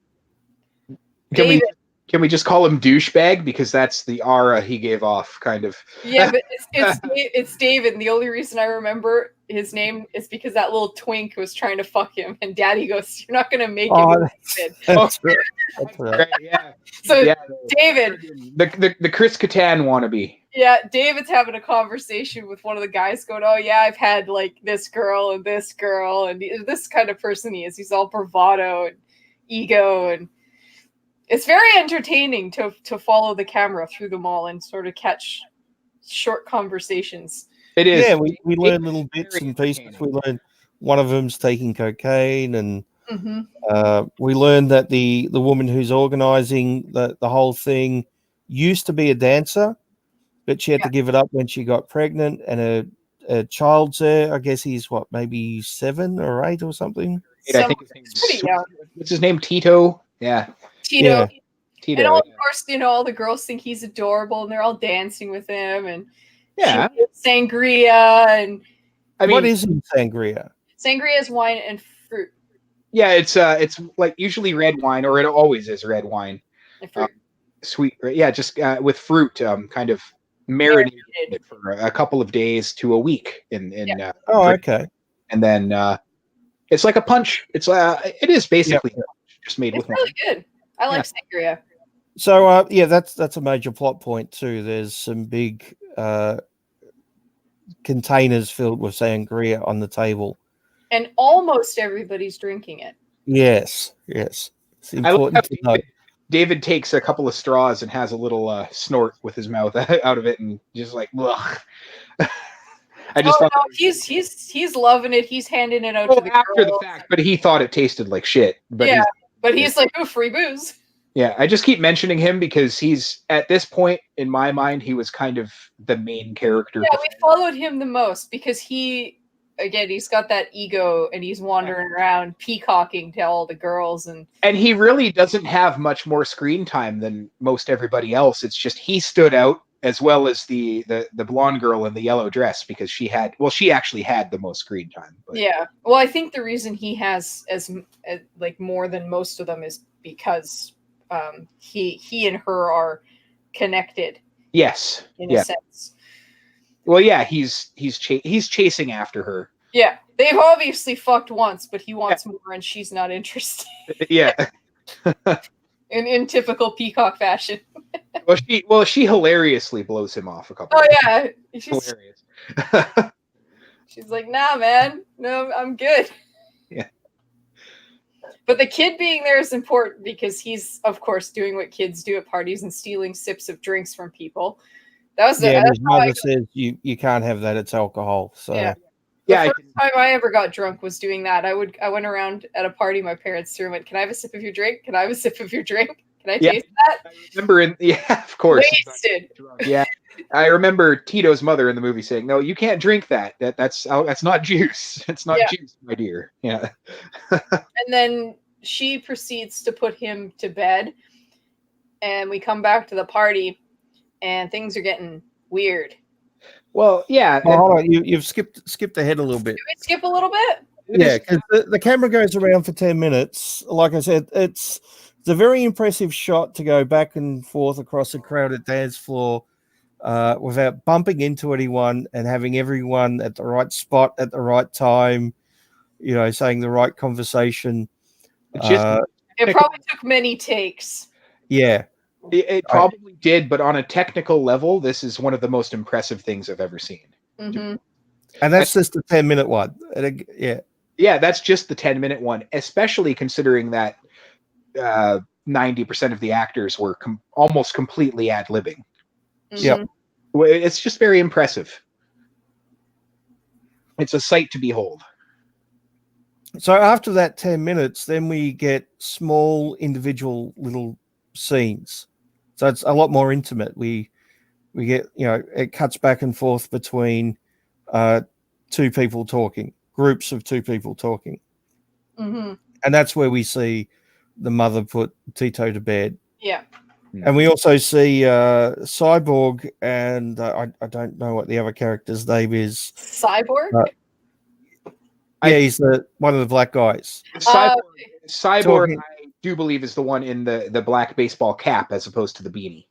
Yeah, and he's talking to the other guy, and they're talking about anal sex, which I thought was hilarious. And the whole conversation was quite funny, yes. Yeah, I really liked that. I thought, it was a nice little bit of humor. I chuckled out loud for most of their conversation. Yeah. Like, oh man, what the fuck? Is that the other guy's name? I think the other guy's name's Rocket. Yeah. But they were having a good time during that conversation. Oh yeah. I imagine that was ad-libbed. Well, they were just kind of going off each other and just, yeah. We also see Psyche, which is important. She's an important character a bit later. Yeah, and blonde afro, I can't remember her name. Kind of having a bit of a dispute. Domestic dispute, lesbian dispute. Yep. And there's a conversation between the brother and sister. Yes, because the sister has a boyfriend, Omar, and brother's pretty upset with her and says, "Oh, you can't do that. You're not allowed to have sex. Only I am." Oh, God. It does come across like big brothery, but some of that conversation can be construed as very natural. And it didn't get really. Yeah, overprotective brother. It didn't give me the creepies. That actually caught me off guard. That shit later, like. Yeah. Yeah. And most of this movie caught me off guard. I was not expecting a lot of it. So. Well, the first half of it's pretty unoffensive. It's just a bunch of adults having a dance party. It is. Am I the only one here that didn't feel a sense of dread, or that did feel a sense of dread, I guess? Well, yeah, I was expecting it because, it's palpable that there's something's going to happen. Yeah, I guess that's kind of a given. Yeah, it's in the air. It's tense. There's tension. Yeah. Well, we know something's going to happen because we see a woman going through the snow at the start. Well, I know. Yeah. The sense of dread is palpable. It's more so than in most movies it's more so than even most hard-edged horror movies. Well, yeah, we're all wondering how the fuck that chick got all bloodied up and is in the snow. Yeah, that's how we start. There's no real indication of that at any point until we reach the halfway point. Yeah, none really. It's just people having fun and And I love how it does get weird very slowly, but once it kicks off, shit hits the fan and everything happens all at once. Yeah. Now, Master Anon, you usually have the movie on in the background when we're talking, don't you? On right now, yeah. Yeah, go to maybe the 19-minute mark and have a look what's happening in the background. Sure, I can do that. Talk amongst yourselves. This will take about 30 seconds. Yeah, so after the first 10-minute long continuous sequence, there's just lots of little conversations, which is just more character building. The first 45 minutes of this movie is just character building. Well, there's 20 characters to go through. 22 characters, so you need a lot of time to build the and you want to know all of them at least a little bit. Yeah, exactly. Okay, so I actually am at exactly 19 minutes now. So I'm just going to press play and kind of... Yeah, it's like 19, 20, 21 minutes, something like that. Just have a little peek while we're discussing this here. just watch in the background. It's important for later on. So we can sort of glom people out. We've got the coke-headed girl and who becomes important later. We got the sensual girl in the black dress wearing the stringy black dress. David and the little twink that really wants to fuck him. That was kind of funny. It was adorable. I was like, oh, he was so sad when he got rejected. I felt bad for him. That was his first crush. He was like, I'm gonna lose my virginity to this guy. And he was having none of that. We have Amazon blonde and Afro blonde. Because there's even if you watch this movie, there's no way you're actually gonna remember all these people's names. No, you're not. So I just call them tall and short. So yeah. Yeah, the Amazon blonde is Psyche, and that's kind of important for later on. Yeah. She's one of the most important characters. Silva, Omar, who is dating the sister of the brother-sister duo, and obviously we have the brother. The Black Bros, who just talk about Cyborg and Rocket, I think they're called. Yeah. The other black chick with the lisp. Oh, shaved head black chick. Yes, bald black girl. Bald. It kind of works for black chicks. It doesn't work for white chicks. White chicks just look like they've got cancer. So hey, you're not bald. You just shaved. You got mohawk. It's different. Unless you've shaved the whole thing off. I mean,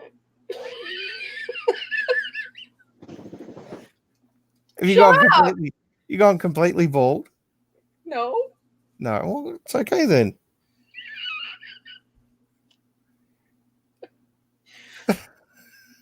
What are you laughing at? She's lost it for some reason. You'd feel really bad if I'd shaved my head. I don't know. I'm sorry. I'm so mesmerized by this movie right now. I don't even know what you guys are talking about. So, yeah, I don't know what we're talking about. I'm part of the conversation. Making fun of my hair. Yeah. It's just not something you do to a lady. What the fuck did I do? I wasn't actually. I said... you said white chicks can't pull off bald, and I'm sitting here going, but why not? It makes them look like they've got cancer. Black chicks, though, it kind of works for them. I don't know why. It's just the rules. That's racist. I didn't make the rules. Yes, you did, fucking patriarchal white man.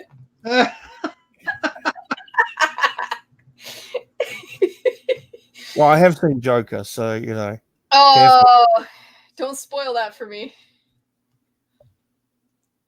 Anyways, we've got... I'm really interested in watching these people interact with each other in the background of these scenes. So, did you pick what I was wanting to see? God damn it! I knew you were going to ask me that too. I don't know. Watch it again and watch Psyche, the tall blonde one. Yeah. I've been keeping my eye on her, but yes. Yep. Okay. Watch her right hand. Sure. So yes, we've got chick that dies at the beginning. You can just call her that because I don't remember what. Well, we don't know if she dies, but she collapses bloody in the snow. Yeah. I think that's everybody that's really important. Well, I mean, she's got a cigarette and a glass of sangria. That's. Mm-hmm. And watch where she goes. After the fact, yeah. Ah, I see what you're saying. Yeah. Yeah. So we'll come back to that at the end, I think. I mean, I was watching her too, but I was more paying attention to the way, again, I'm kind of in a stoned mentality right now, and I'm not even stoned, how Tito just disappeared into the table in the background because he's wearing a red shirt and it's a red tablecloth. So,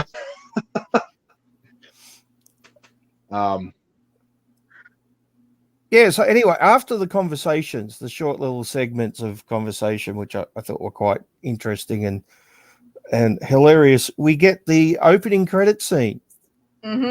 45 minutes into the movie. Well, why not? Into an hour and a half movie. It's time. And he just flashes the text up again.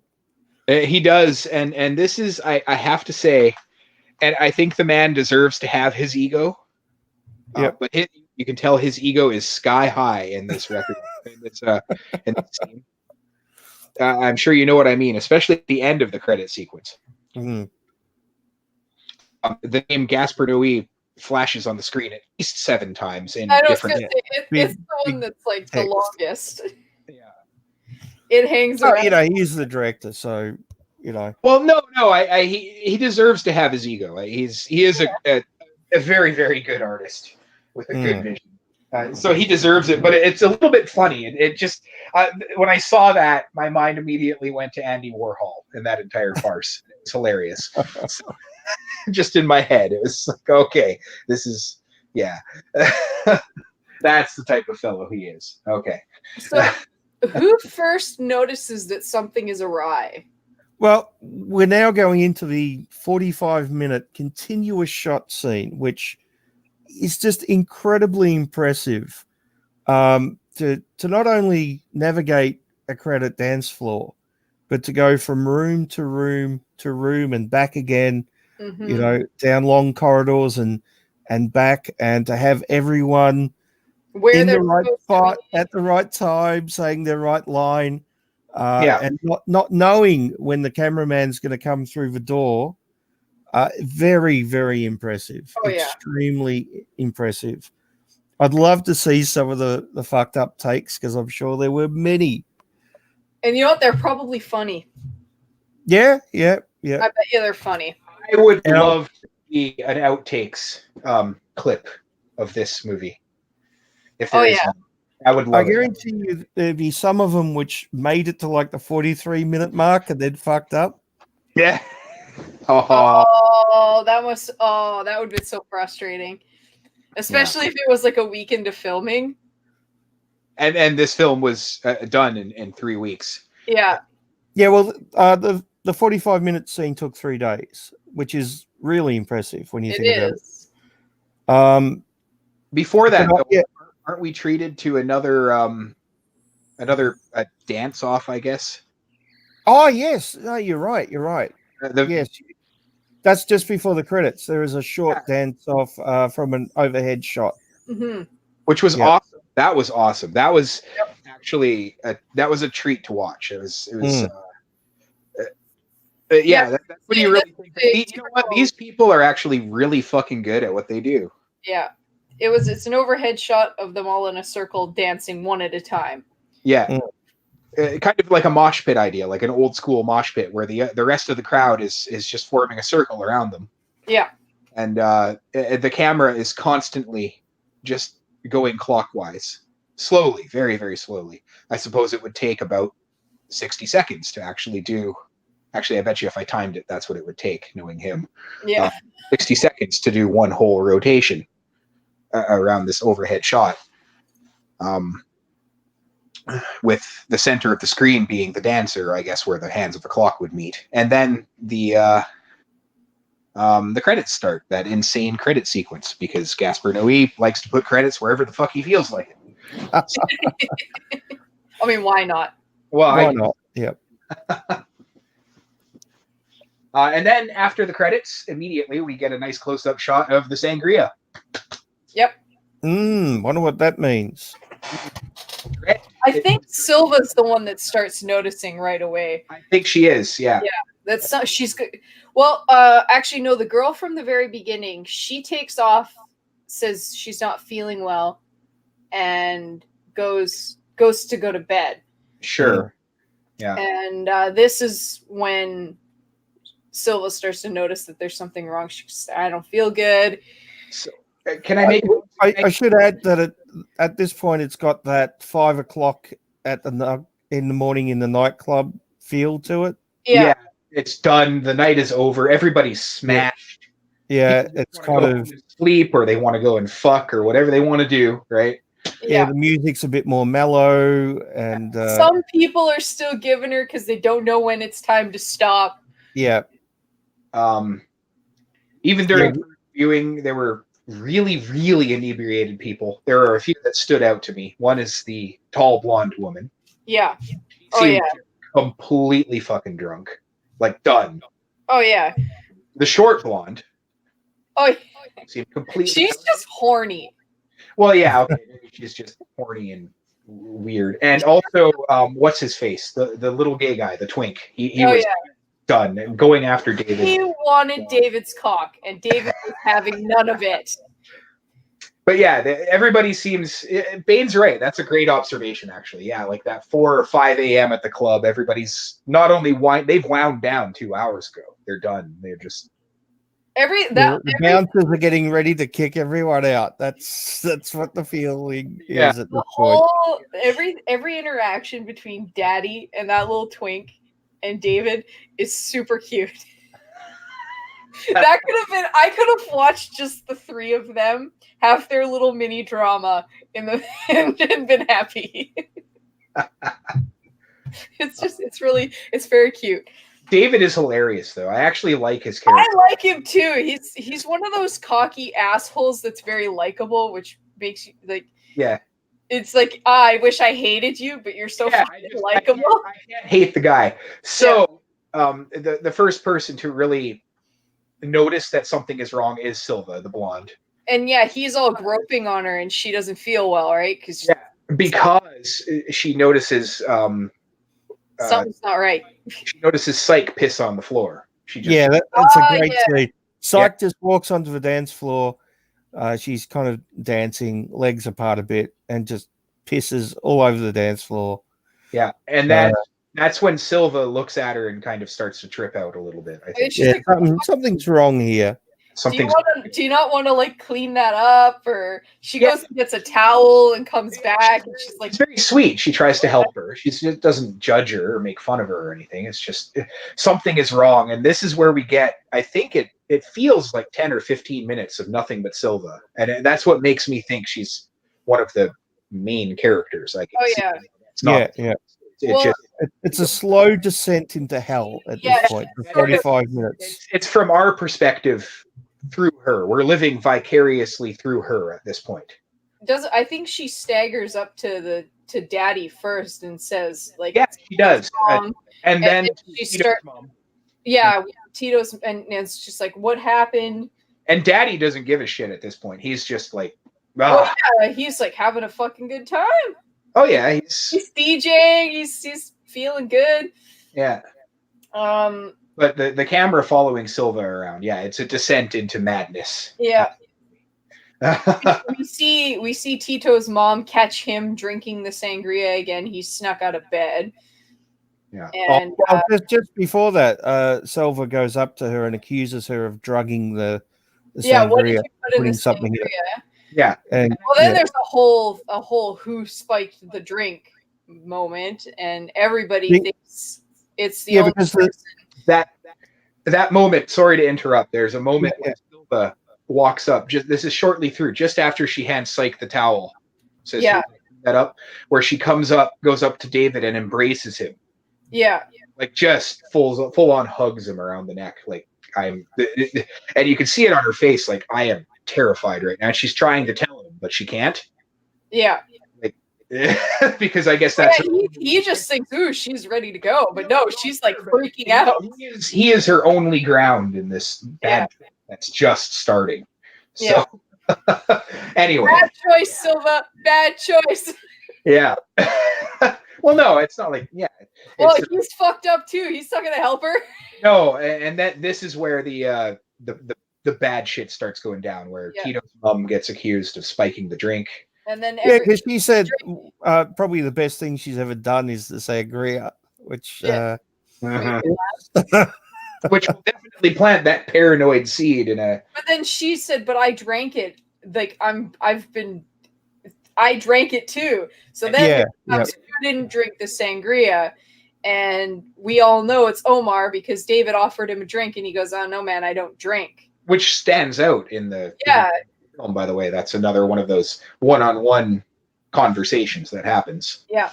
So everyone starts to get paranoid at this point and angry. And they all flip out on Omar, and of course, the sister is freaking out because that's her boyfriend. But they decide, no, he didn't drink it. He must have spiked it, and throw him out into the blizzard and lock him out. Yep. Which is not a good thing. No. And then we're still following Silva around, and we hear... I should say that it's most likely spiked with LSD, by the way. Yeah. At no point do they actually say what it's spiked with, but it's pretty clear it's LSD. It's actually in the synopsis, so yeah, it's LSD. Yeah. Yeah. In the film, though, I think is what he means. Yeah. Yeah, but in the synopsis, it says LSD, so that's it. Yeah. Silva's running around, and then we have another short conversation between a couple of the girls.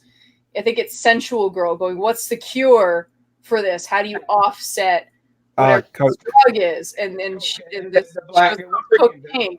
The black girl, the black dad, and the one in the gold dress. Whatever.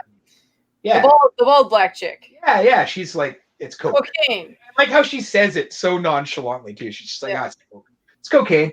And you know what? She's probably not wrong. If you no, she probably isn't. It might offset, make you more focused and less hallucinating. It's hard to say, but I think it would be the focus at that point. So then she disappears off screen and goes off in search of the coke fiend. But before that, Tito. Oh, poor Tito. Yeah, it's Tito. Tito's mom catches him down and out and drinking the sangria again. Yeah, so the little boy's got up from bed, he's come down and he's decided to sneak some sangria, which is not a good idea considering it's spiked with LSD, and he's only 7 or 8. It's going to have probably consumed a lot of it behind the scenes for the last 2 minutes. Yeah, and she's fucked up too, so she's not thinking either. Yeah. And so she locks him in an electrical room. My guess is because don't touch the big electrical wires, whatever you do. I know you're panicking. I know you're on LSD. She says it will kill you. Don't touch it. It will kill but just don't touch the obvious thing that you're going to touch. So just sit there and trip out. But I think in her brain, that's not very logical to her. It's the only room in the building that locks with a key. Yeah, she has the key. Yeah, so, we can't fully blame her because she is off her face, but bad choice. And I knew as soon as she said don't touch the electrical thing that at some point the power was going to go out. Yeah. And we're following Silva at this point through the hallway, and she just sees her doing this. Yeah, and she goes past and then starts following the blonde, too, that's tall and short. No. She. I thought she was just wandering down the hallway by herself at this point. Well, she walked past both of them. Oh yeah, who are still having a bit of a domestic. Well, yeah, and then she caressed Short. Yeah. Very sensually across the face. Yeah. As she walks past. And then we see Coke Fiend, who's like snorting coke in the kitchen after denying having any more.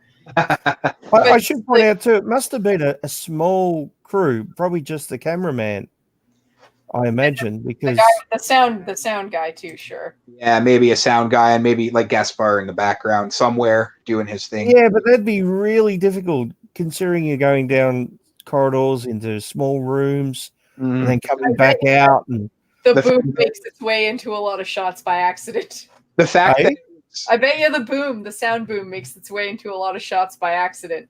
I didn't see it at any point. No, I meant in the throne, the stuff on the floor. Oh yeah. I think that the fact that it was probably so difficult is telling. It's very impressive. Yeah, these guys, these people knew what they were doing. Doing a one shot thing from one angle is impressive, right? Because like you have to get all the timing right. Making one mistake, you have to start again. But when you do it 360 degrees, yeah, and you're going back and forth. Well, it's like a stage play with a stage all around you, and the audience is in the middle. Basically, at that point, everybody's got to be doing it at any one time. There are no cues. I think everybody just kind of has to be doing what they're doing. But I can't imagine Gasper would be there. He must have had to set it up beforehand. Maybe, yeah. And because the camera turns around to come back out. Where was he hiding in a cupboard or something until the camera goes by? Well, knowing him, maybe, but yeah, no, you're probably right. He could have been up, Well, maybe it's just up. I think he just kind of gave. He might have even been using the camera. Who knows? He could have been watching through a monitor if there was a feed. Is most likely right for a lot of this stuff. It's probably him behind the camera doing his thing. Yeah. So he's a very like a guerrilla filmmaker. He's very much hands-on anyway. So that could be likely. I'm not sure. I didn't look into that. We're fast approaching the scene that made my jaw drop. Oh, is it the hair one? Huh? The hair? No, it's the it's the second accusation of who spiked the drink. Yeah. Ah, yes. Silva's sort of staggered into what I am assuming is her room, and the girl from the very beginning who's stumbling in the snow. Just call her Lady Snowblood for the rest. Yeah, sure. Okay. So Lady Snowblood is vomiting, and Silva's like, "Are you okay? What's wrong? Like, did you drink the sangria? I think there was something in it." And she goes, "No, but you can't tell anybody." They actually had a conversation at the beginning of the movie about abortion. Yeah. And whether or not she would ever have one if she got pregnant. And it turns out that Lady Snowblood is in fact pregnant, and that's why she wasn't drinking the sangria. And bald black chick comes staggering in and goes, "Why didn't you drink it? I didn't see you fucking drinking it. Clearly it was you, not Omar. We kicked him out for no reason." And Silva blurts out, "No, she's pregnant." And this bitch goes, "Now you're clearly faking it," and punches her in her guts. And my jaw hit the fucking floor. Knees her in the gut. Yeah, I was not. This poor pregnant girl drops to the floor where this other woman proceeds to kick her in the stomach. Yeah. Really hard. Repeatedly, yes. I think that gave me an audible. Yeah. Oh yeah, you shuddered actually. Yeah, that was your jaw definitely hit the floor. That was a disturbing event. I felt it in my stomach. I was like, "Oh my God." Yeah. Because there's no reason not to believe that she's pregnant, right? Like, I mean, you have to remember that everyone's off their face on acid at this point. Well, yeah, actually, they're not fully responsible for what they're doing. At the actual end, like I know I'm going spoilers, but bald black chick is bawling her face off in a chair, and I think it's because she fucking remembers. Yeah. And realizes what she's done. So we then the focus So, of for the so audience, that's the second abortion scene we're discussing this episode. more or less. And I mean, Silva's freaking out. She leaves the room. Well, the pregnant girl then leaves the room too, and we follow her. She's on the ground screaming, "Somebody call an ambulance! Yeah, Somebody but call an ambulance!" we follow her out of the room as she goes. Okay. So we got away from Silva. Yes, and this is where we hear Tito scream, "Mommy, mommy, there are cockroaches! Oh God! Let me out!" And she's going, "I've lost the key. I can't get you out. Oh my God! Where's the key?" Much later. That's 20 minutes later. Oh fuck. Yeah. Oh no, he's just in there completely alone, isn't he? Yeah. Yep. Oh God. So this is where I can't remember the pregnant girl's name, but this is where Snowblood. Okay. This is where Lady Snowblood again confronts the girl that basically murdered her baby at this point because she wanted it. So and they all surround her. Even the mother of Tito surrounds her and accuses her. While she's drinking the sangria, by the way.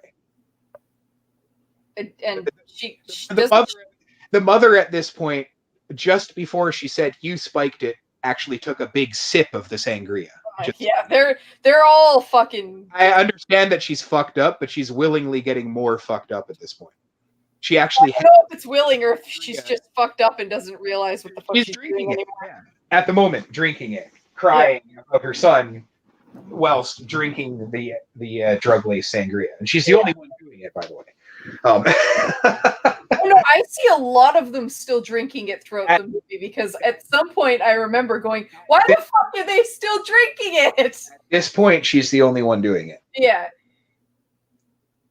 and she gets a knife, I guess, to defend herself from this crazy blonde black or this crazy bald black chick who just killed her fucking baby and is threatening to kick the shit out of her again.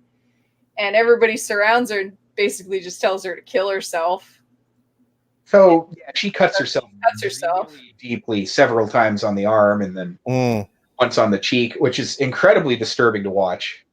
I almost had to look away. Then actually, before she starts doing that, she punches herself in the stomach until she has a miscarriage. And then I think this is the moment maybe they realized that she was fucking lying because, I mean, if you punch yourself repeatedly in the stomach, you're not going to bleed out your vagina unless you're pregnant and are having a miscarriage. No, I don't think that's how the body works. I mean, maybe, but it does in the Gasperverse. Well, she has a miscarriage, obviously. That's where all the blood comes from. That's when she starts cutting herself. Yeah. Because she just like definitely made sure that the job was done. Mm-hmm. And she's not fucked up either. She's not high. She's just losing her mind because somebody murdered her baby. Oh yeah, she's calling for help. And she's not fully there anymore at this point either. No, that emotionally just broke her as a person. Yeah. She never had the sangria, so she's not high or drunk. She's just we're slowly descending into hell at this point. Oh yeah, we're in hell. We're in hell. The second she force abortioned herself, we were in hell. Oh, it gets much worse before the end, though. It does. My second favorite scene in the movie is very close. It's when David starts following Silva in a but just refuses to hit her or do anything to her at all. It's almost endearing because he really wants to fuck her, but she's so not interested. Yeah, and he's got just enough of his brain left where he fucking punches the wall and kicks that door out behind her, but he tries to choke her from behind for a second and is like, nope. God, I want pussy. I want to fuck that. And he's trying so hard. He's also been trying with a couple of the other girls who are also like. Interested. I do really find that endearing, though. It was hilarious. Yeah. In his own way, it was hilarious because he's like, I want to rape this chick right now, and it's like, nope, I'm gonna just fuck off, and he just goes elsewhere. Well, think of it. He actually had the restraint fucked off his face to not do that. So good for David. His rage was almost hilarious. It is hilarious because he just keeps it just under the Yeah. surface. And anyway, this is where we see Silva freak the fuck out. Yeah, this where she starts losing it, and she should have stayed in the forest.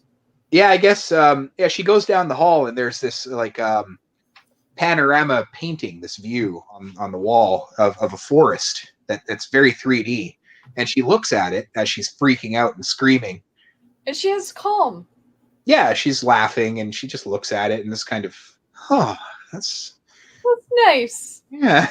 The forest was calming, but I mean, didn't Coke Fiend get her head lit on fire right there? Oh yeah, she did. Yeah, just a few minutes before, literally just a few minutes before. Yeah, Silva's walking past, and we see a little interaction between sultry girl in the black dress and Coke Fiend, and she's like, "What the fuck? You said you didn't have any more. Give it to me," because she's freaking out too and just wants to not be high anymore. I guess there's one of those, what's it called, like a Bunsen burner or something just behind her. Like yeah. And she accidentally, I don't think it's on purpose. She just pushes her, and her hair goes near the fire, and her hair goes up in flames. She's laughing, like hysterically laughing. Yeah. And then Coke Fiend starts freaking out because you would. Her head's on fire. Yeah, usually not a good thing when your head's on fire. I don't think anybody wants their head on fire. No. And this is where she's wandered into the forest, the panoramic forest painting. Yeah. Should have just stayed there. She probably would have been okay, but she decides, I'm going to sit down. I'm going to sit down and put my hands in my pantyhose. Which also freaks her the fuck out because it must look like it's under her skin and she can't get out, which made me laugh. Well, yeah, she starts running away with her hands down her pantyhose, and she can't get her hands out of her pantyhose, and she's freaking out. Because, again, she probably thinks that her hands are in her skin at this point. It's still funny. It's still funny. Yeah. I like this movie for that because some of it is like, you're too high and you're freaking out, and horror show. But she knows, the thing about Silva, what makes her so compelling is she knows she's high. Oh yeah, and she hates it. She just wants it to stop. She knows it more than anybody else, I think. That's why we're focused on her. Yeah, she should have stayed staring at that painting. If she didn't turn and sit down, she probably could have stood and stared at that painting until she stopped being high. Yes, probably. But I think the actress's performance was great all the way through. Probably about 95% of the way through.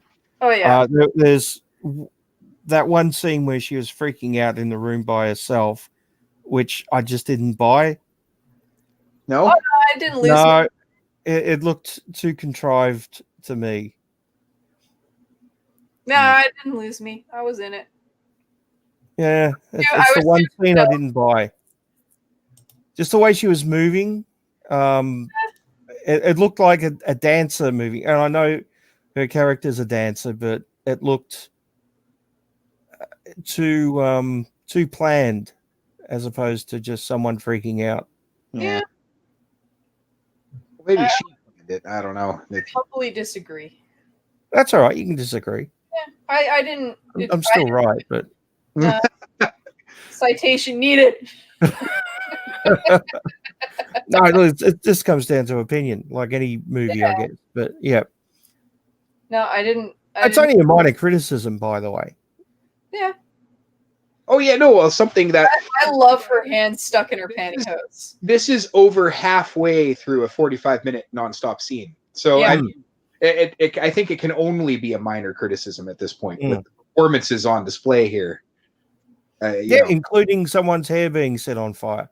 Yeah, that's not something you want to do over and over again if you get it wrong.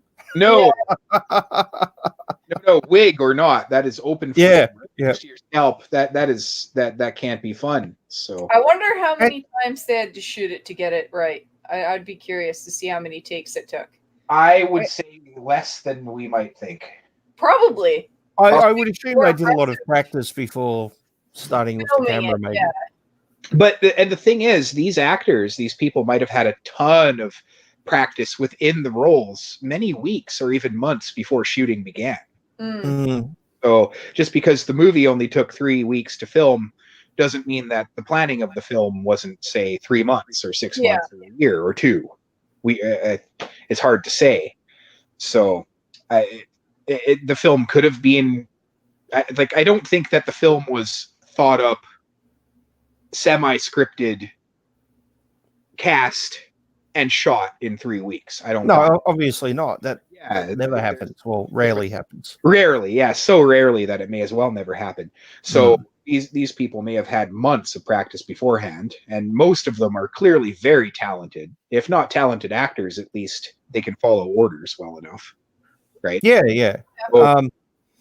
Well, like I said, only 2 previous acting experience, and that was fairly limited. And So- that in and of itself is incredibly impressive. Mm. I'm still picturing her with her fucking arms stuck in her pantyhose. But cokehead chick who gets her hair caught on fire. Mhm. Someone must have been off camera with a fire extinguisher waiting to put that out. Oh, absolutely. There's a sink So right they would have had to have been there and remained out of shot, and made sure the camera was out of the way.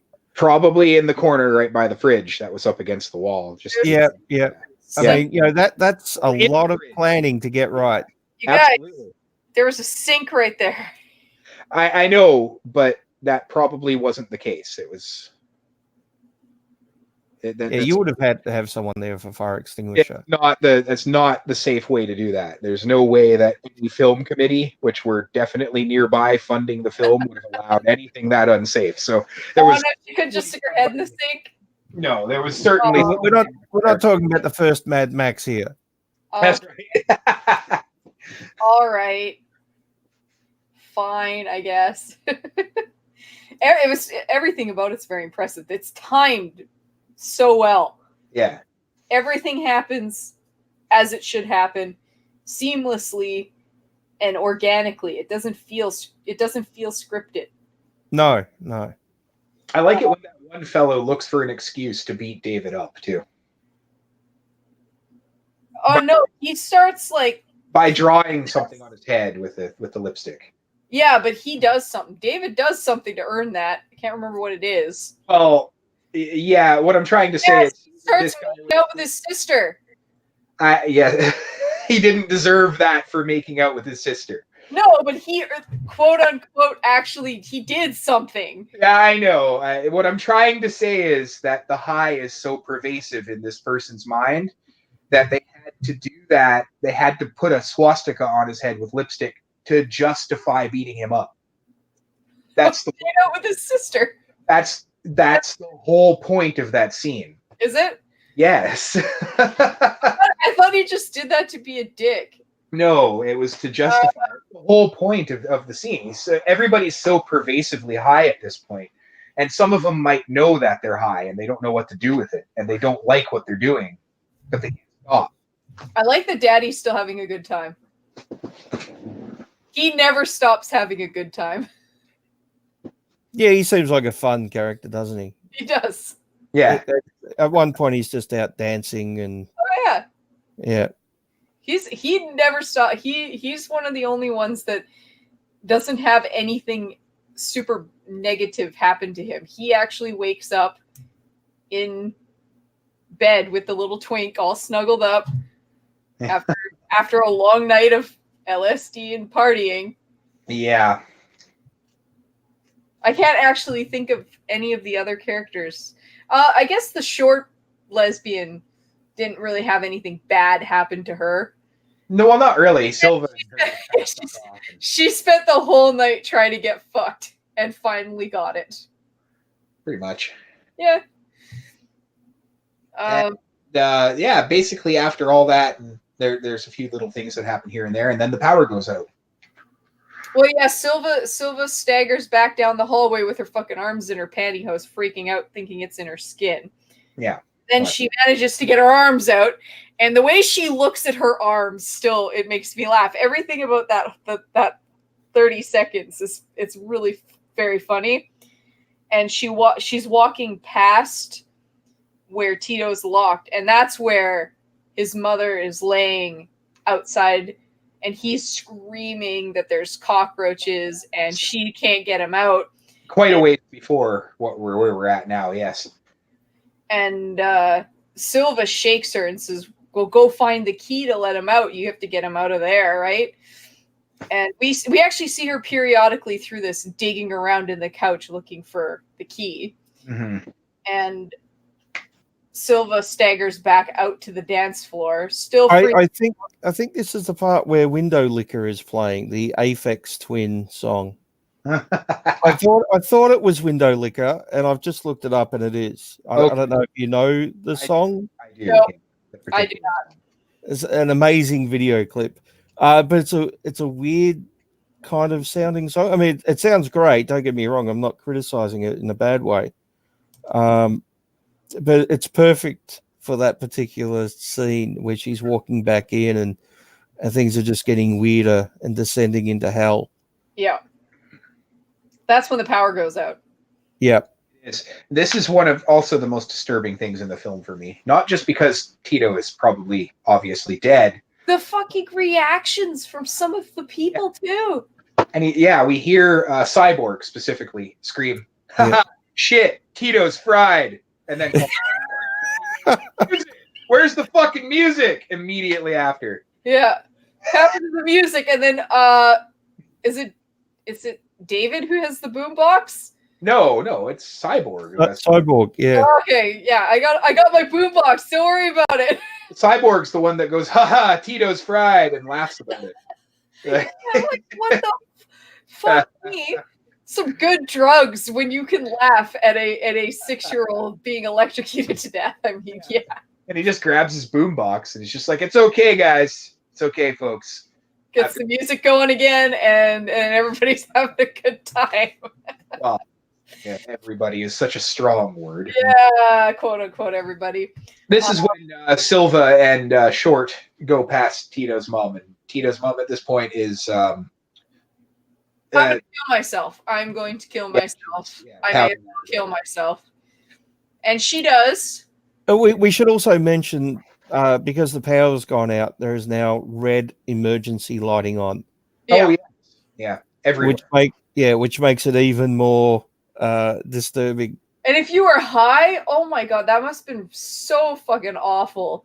Especially if you're tripping out about blood or something, yeah. Yeah. And I mean, we've got the 3 black guys all beating up poor David for making out with his sister. Well, for being a Nazi at this point. For being a Nazi, yes, but it's all because he dared to make out with his sister. And now it's for being a Nazi. That's why he drew it on his forehead, so they had an excuse. Yeah, I know, but you know what I mean. Yes. He's just, this guy's got a weird, creepy fucking crush on his sister, and it's because you need some incest in this movie. It's not horrific enough. We got to add a little more. Oh, actually, yeah. That reminds. There is somebody actually tripping out on blood. It's the middle-aged, very thin brunette woman. Are we talking about sultry woman in the strappy black dress? I guess. Yeah. She's the one naked in the shower. Can't get clean. At the end. I almost forgot that one.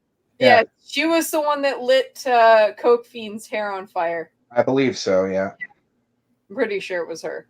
And then she disappears until towards the end, where we see her showering endlessly, trying to get clean.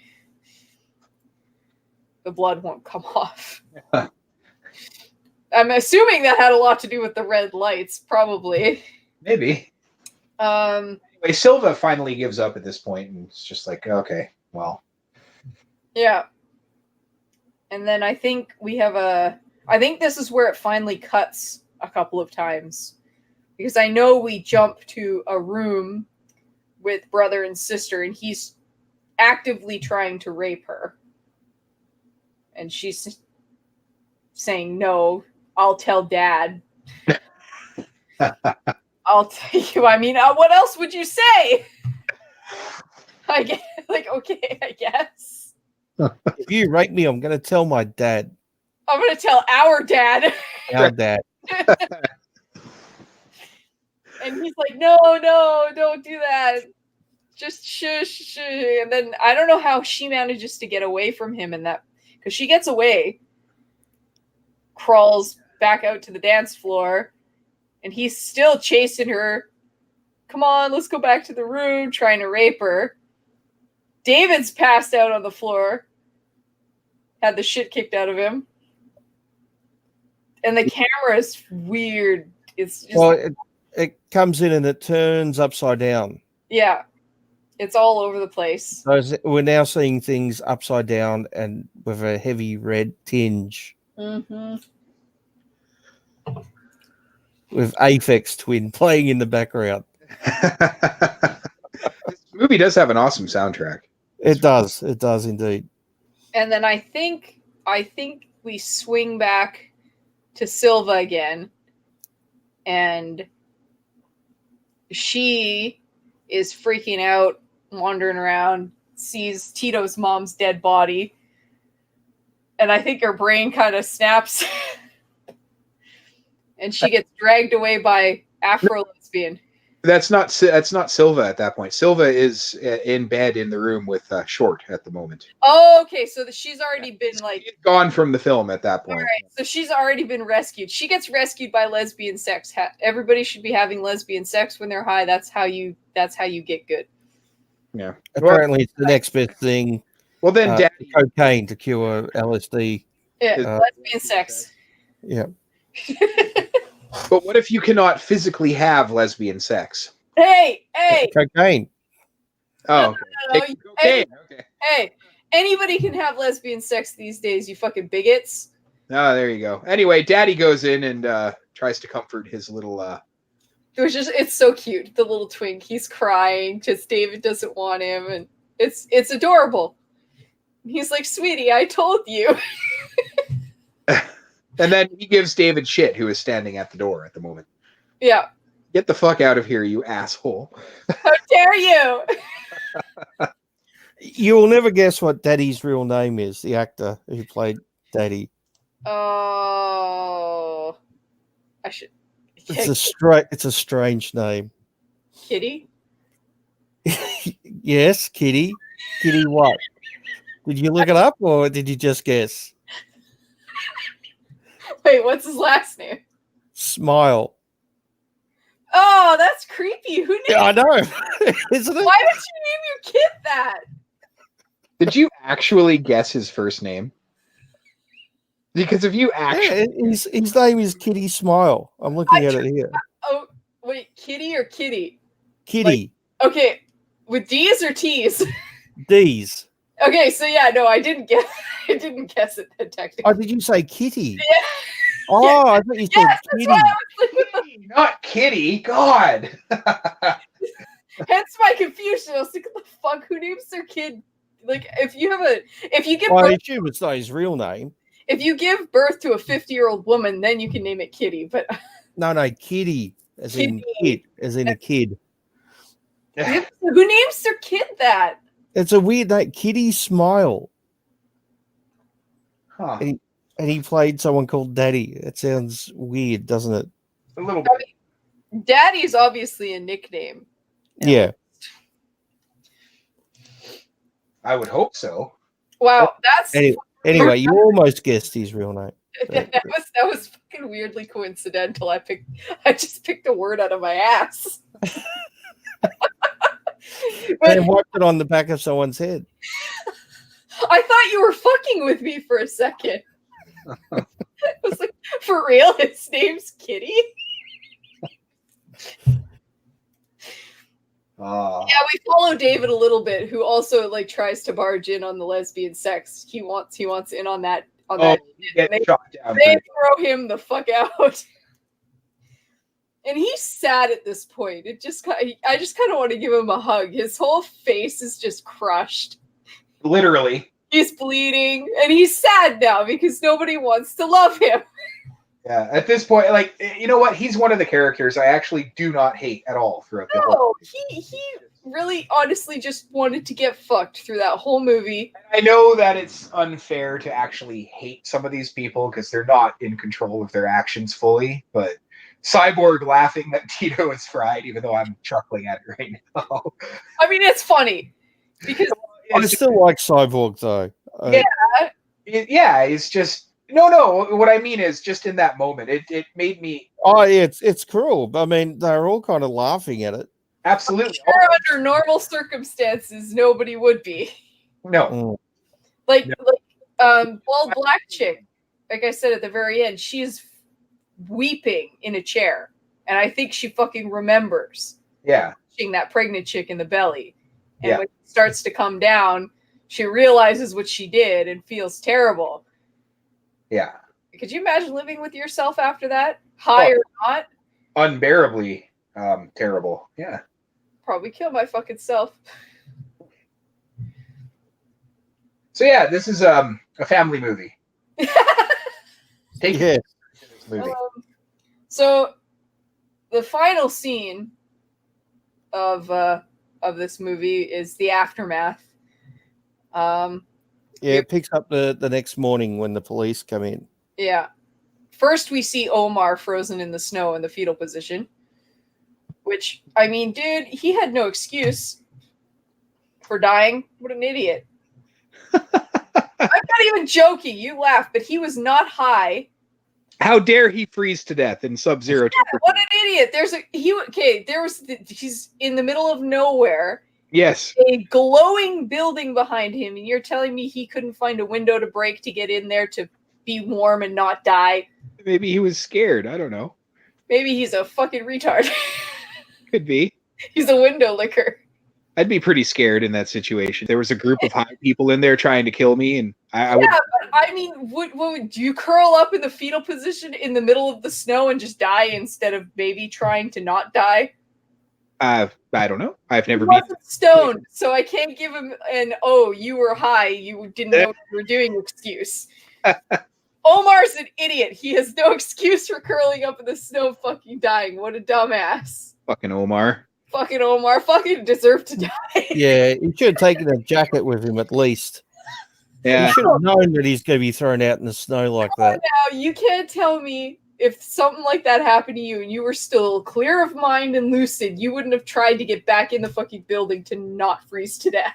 Well, if that just happened to me, I probably wouldn't be clear of mind and lucid. I'd be having a panic attack, and I probably Yes, but I'm pretty sure you wouldn't have gone curled up in the fetal position on the ground in the snow. The building didn't look like it had many windows, though. I mean, we went to quite a few.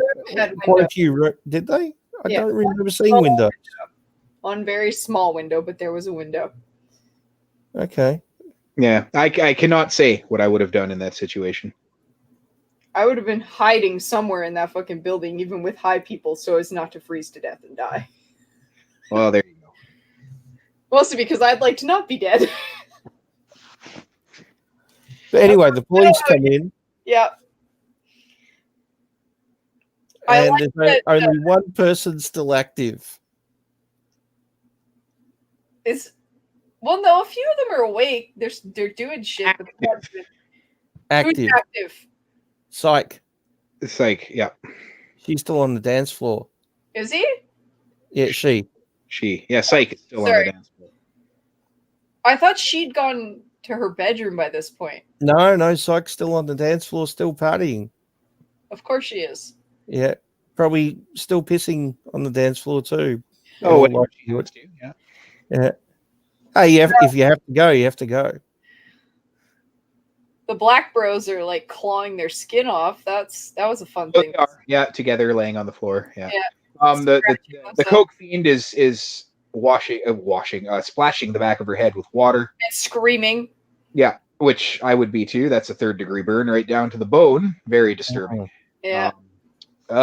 Sultry girls in the shower, furiously trying to get clean. Tito's mum's dead in a puddle of blood. Tito is dead. We never see Tito. We do.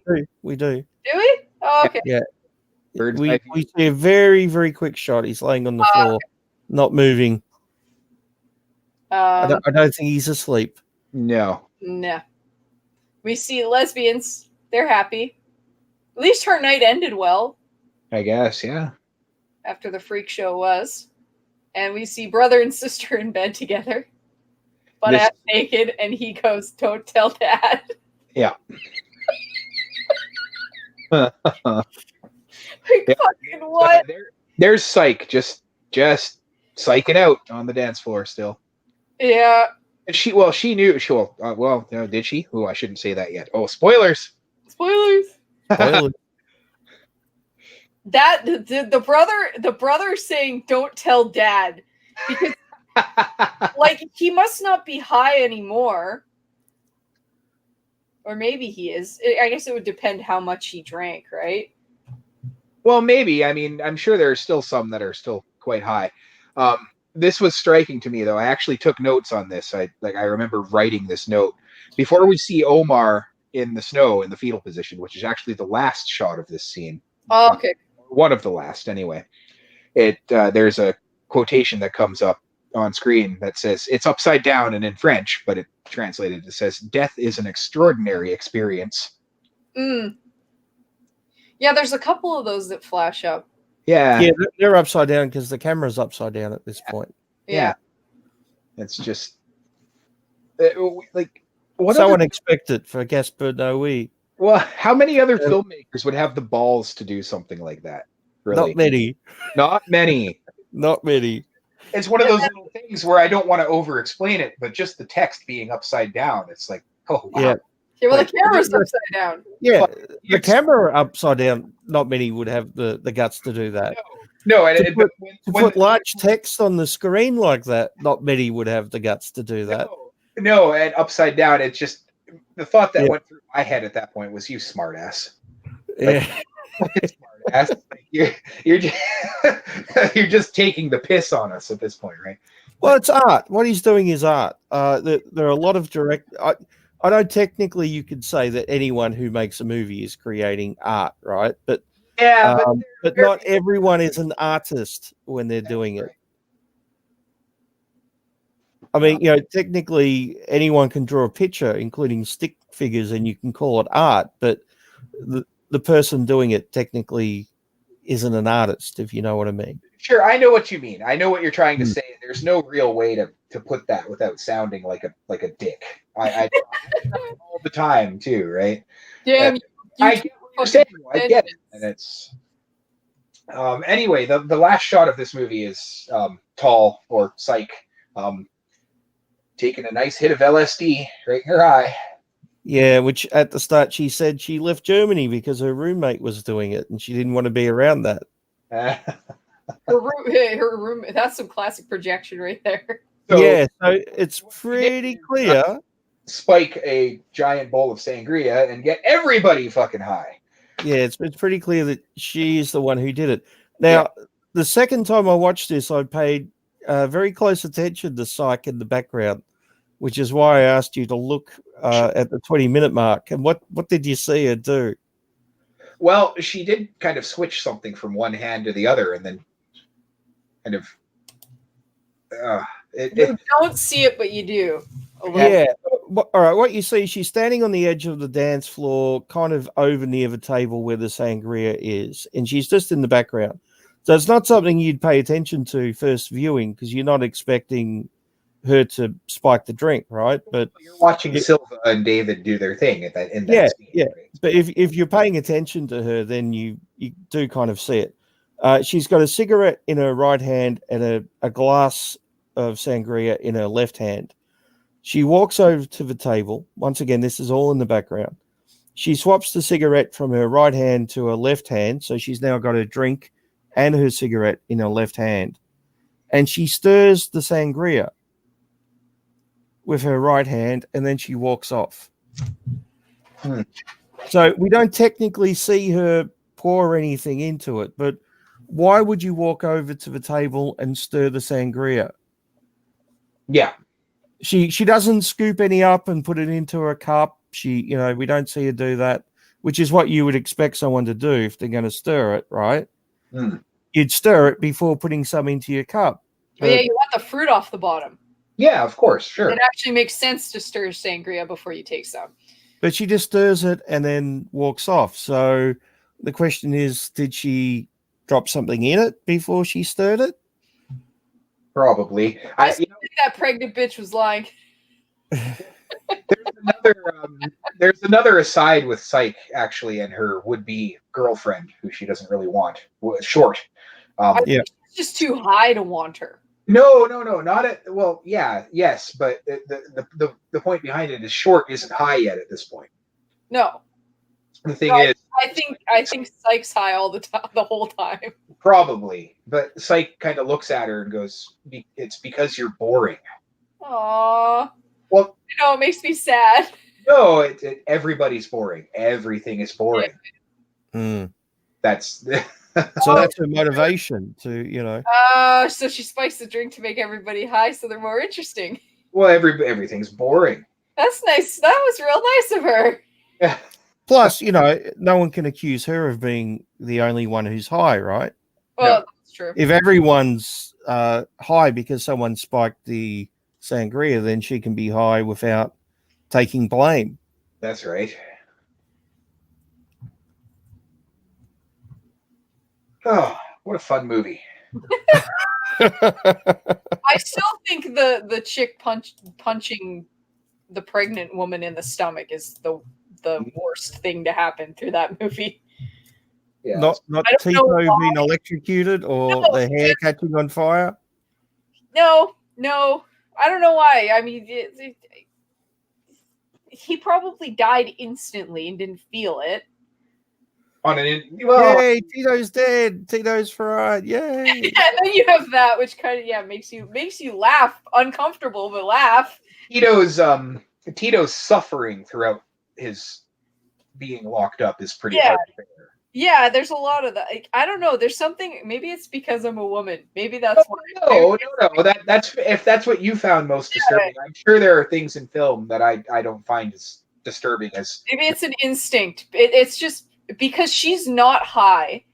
She's just. That's what makes it disturbing for me. Is all of a sudden, there's this group of people telling her to kill herself after she's been kicked in the gut several times by. And she's not high. There's nothing. That's just it. Yeah, I think that's why it's so. It's nightmare inducing. Imagine being in that situation. Where you're in your room all alone. Psychotic high bitch punches you in your stomach when you're pregnant to kill your baby. Nobody's calling you an ambulance. And then everybody tells you to kill yourself when you try to defend yourself. Yeah. Until you... she fucking punches herself until she has a miscarriage. Yeah. Oh, yeah. About all of that, I was sitting there with my mouth hanging up and going, oh my God, what am I watching? Well. Wait until you see Irreversible. That's pretty tame. Yeah, the climax is tame compared to Irreversible. It really is. I'm gonna see if that's more disturbing than what I would put. Oh yeah, my most disturbing movie. I don't know. We'll see. I have to watch it. I think a lot of people say that and then watch Irreversible. So when we do the themed show that's our most disturbing movies, is that just going to be all three of us picking that one movie? Well, should we talk about Irreversible, because it's hard not to when we're talking about Gasp and Noe. I think I don't mind if you spoil a bit of it for me. I'm sure it won't matter that much. I'm sure I've brought the movie up at least a dozen times over the last year and a half and a bit. So. Oh yeah. Okay. Most disturbing film I've ever seen. For me, it's the most for sure. Yeah, a couple of scenes in particular. Yes. But the whole movie is shot in reverse order. So anyone who hasn't seen that it's going to be a bit confusing. It's not characters walking backwards, for example, but the order of the scenes is in reverse. Yes. So it starts with the end credits, then it's the final scene, then it's the second last scene, and then so on and so forth until you get to the end of the movie, where you get the first scene and the opening credits. Yeah. So hopefully that makes sense. Because it's to me, because I've seen it, but yeah. But I mean, that's what I mean. I hope it makes sense to anyone who hasn't seen it. I don't know of any other movie that's done this before. Do you know of any? Memento, yes. Oh, okay. It's a film called. There's one. It's one that I know of, and it's a pretty mainstream film called Memento. which is shot kind of, well, not shot in reverse order, but like told in reverse order. It's a Christopher Nolan film. It's one of his first ones. And what year did that come out? 2000. Oh, okay. So just before this. Yeah, just a couple years. No relation at all. Like there's no inspiration. Like I've looked into this a lot. None at all. It's just kind of it's one of those things that just kind of happened at the same time, a complete coincidence. But yeah, that's the only other film that I know of in existence that's actually shown in reverse order. So the story of Irreversible is pretty simple. It's not a complex plot, but because it's told in reverse order, you start at the end. You have to go back and see the sequence of events that led up to it. Yes. So you don't know why something has happened, and then you see the bit before it, which gives you a little clue, and then the bit before that, and it's kind of like unraveling a puzzle, but in reverse order. Well, what it reminded me of is almost like a testimony in a courtroom or something. Yeah. And it's okay. What happened? Well, this is what happened, and then can you take us through the events, basically? But it's just this person is in such a mental state that this is what comes out. A bunch of word salad. That's just what it reminded me of. But yeah, it's a very strange way of telling a story in any medium, but to actually see it is something else entirely. And I guess the simplified version of the plot is a woman gets brutally raped, and her boyfriend and friend hunt down the guy who did it and take revenge. Mm-hmm. It's a very, very simplistic version. Yeah, that's the basic synopsis. Yeah. But, we see them taking revenge towards the start of the movie, which is at the end of the plot. But we don't know why they're doing it. And then we slowly learn that they're looking, they were looking for this guy. Okay, why were they looking for this guy? Mm-hmm. And then we eventually get to the rape scene, which in itself was quite brutal. It was incredibly brutal and very long. And a continuous shot too. It was I think it was also 9 minutes or something like that. It's continuous, no cuts. Yeah. Yeah, and it stood out from the rest of the movie because the camera was still. It did. Yeah, not once did it move. Yeah. So. And the rest of the movie, the camera's moving the entire time, and the movie's shot as if it's one continuous shot, but obviously it's not. The man knows how to get a lot out of his actors. Yeah, well, we'll get to the rape scene in a minute because it's it's impressive and shocking at the same time. He really gets into the story. Yeah, but yeah, the camera's continuously moving throughout the whole movie, and it seems to be one continuous shot from the beginning to the end. Obviously, it's not though. It would be impossible to do it like that. Yeah. But the way he manages to do that is, if he wants to cut from one shot to another, he takes the camera up into like a dark corner and then comes out of the dark corner into a different shot, or he goes into a light and then comes out of a light into another shot. It's a really simple way of doing it, but it also it subliminally tells the audience that, okay, this is something else entirely. And even if we don't know while we're watching it, it's subconscious. It's just so there's never an abrupt cut. It's always fading from one or flowing from one to another. So on a technical level, just from an editing perspective, it is all one shot. Yeah. In the way it's presented. So kind of like Birdman a few years ago was with one continuous shot, but it wasn't really shot that way. Mm-hmm. Unlike in Climax, which was one continuous shot with no edits. Yeah, for the most part, I think there's like 2 separate shots in the whole movie, and that's it. Like when it comes, it's great. Yeah, but that 45-minute scene, there was no cuts. None at all. yeah, so the rape scene was really brutal. And I kind of felt sorry for the actress in a way, because I mean that must have been hard to do. I kind of hope they didn't do a lot of takes. I hope so too. I don't know if Maybe she was into it. well I thought you might say that. Hey, I just had a feeling you would say that. shut up. And the actress is, if I remember correctly, her name's Monica Bellucci. Is that right? yeah. She was in the second Matrix. You've seen the second Matrix, Miss Anon? The Matrix Reloaded. Miss Anon, you might remember the sultry French lady in the restaurant when Who Wants a Kiss from Neo. Oh yeah, I'm looking at her right now. I recognize her. yeah. Yeah. That's just where she's the best known from. But yeah. See her boobies in this movie? I think so, we actually. I think we do.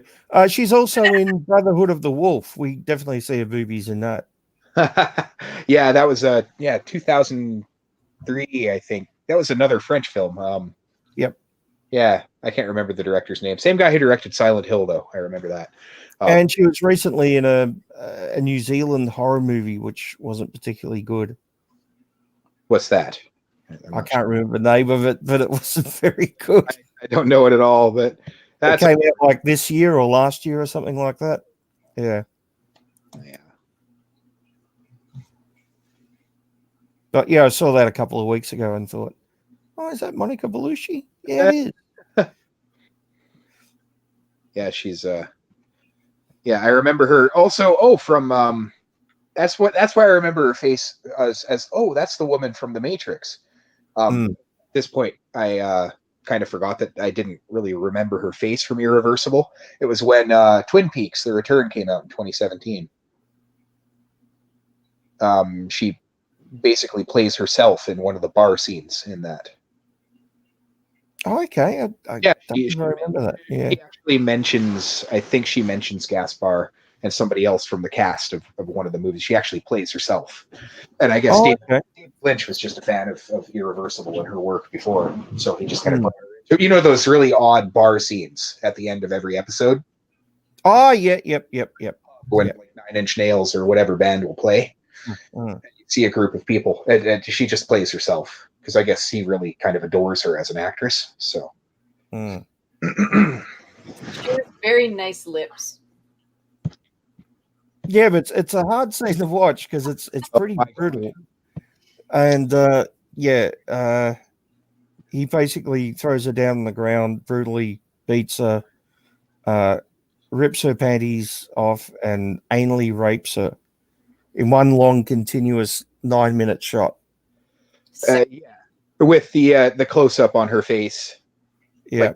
Like, I shouldn't say close up. The camera never moves or zooms in or out. It's just a nasty scene.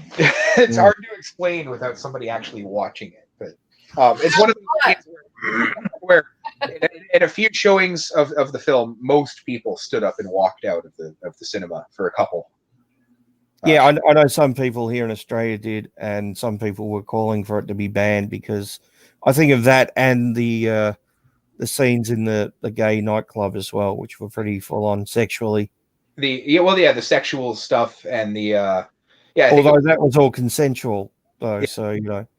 He was just confused of being homophobic and accused of that, and people called him confused and. You know, it was very. I don't think the movie's homophobic though. There are characters in it who are homophobic. Yeah, there are characters in it that are, but of course, there are a lot of people that would consider that the filmmaker being homophobic. So. Yeah, I know. I read that criticism on the internet, but I don't think he is. Like he said, no. He was in one of his shots masturbating. So yeah. Yeah, he's a strange man. Yeah.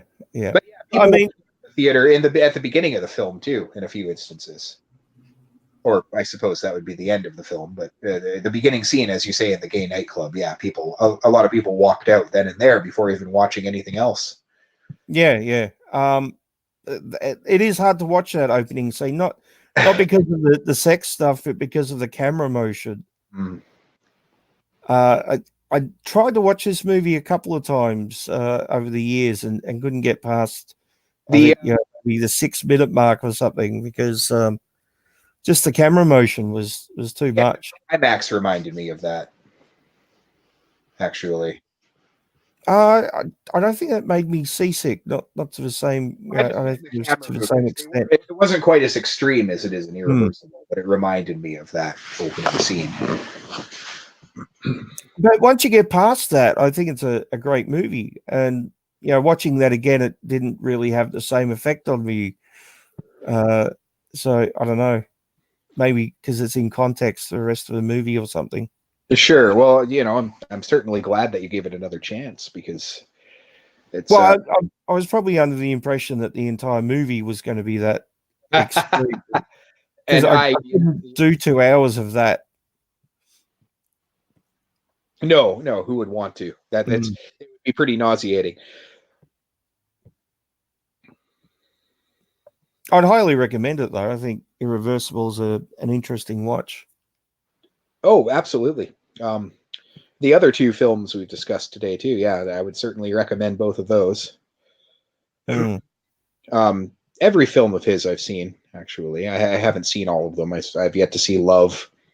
Or I haven't seen his first film either. Apparently it's called I Stand Alone. I haven't seen that one. I've seen Love. Love is okay, but I don't think it's amazing.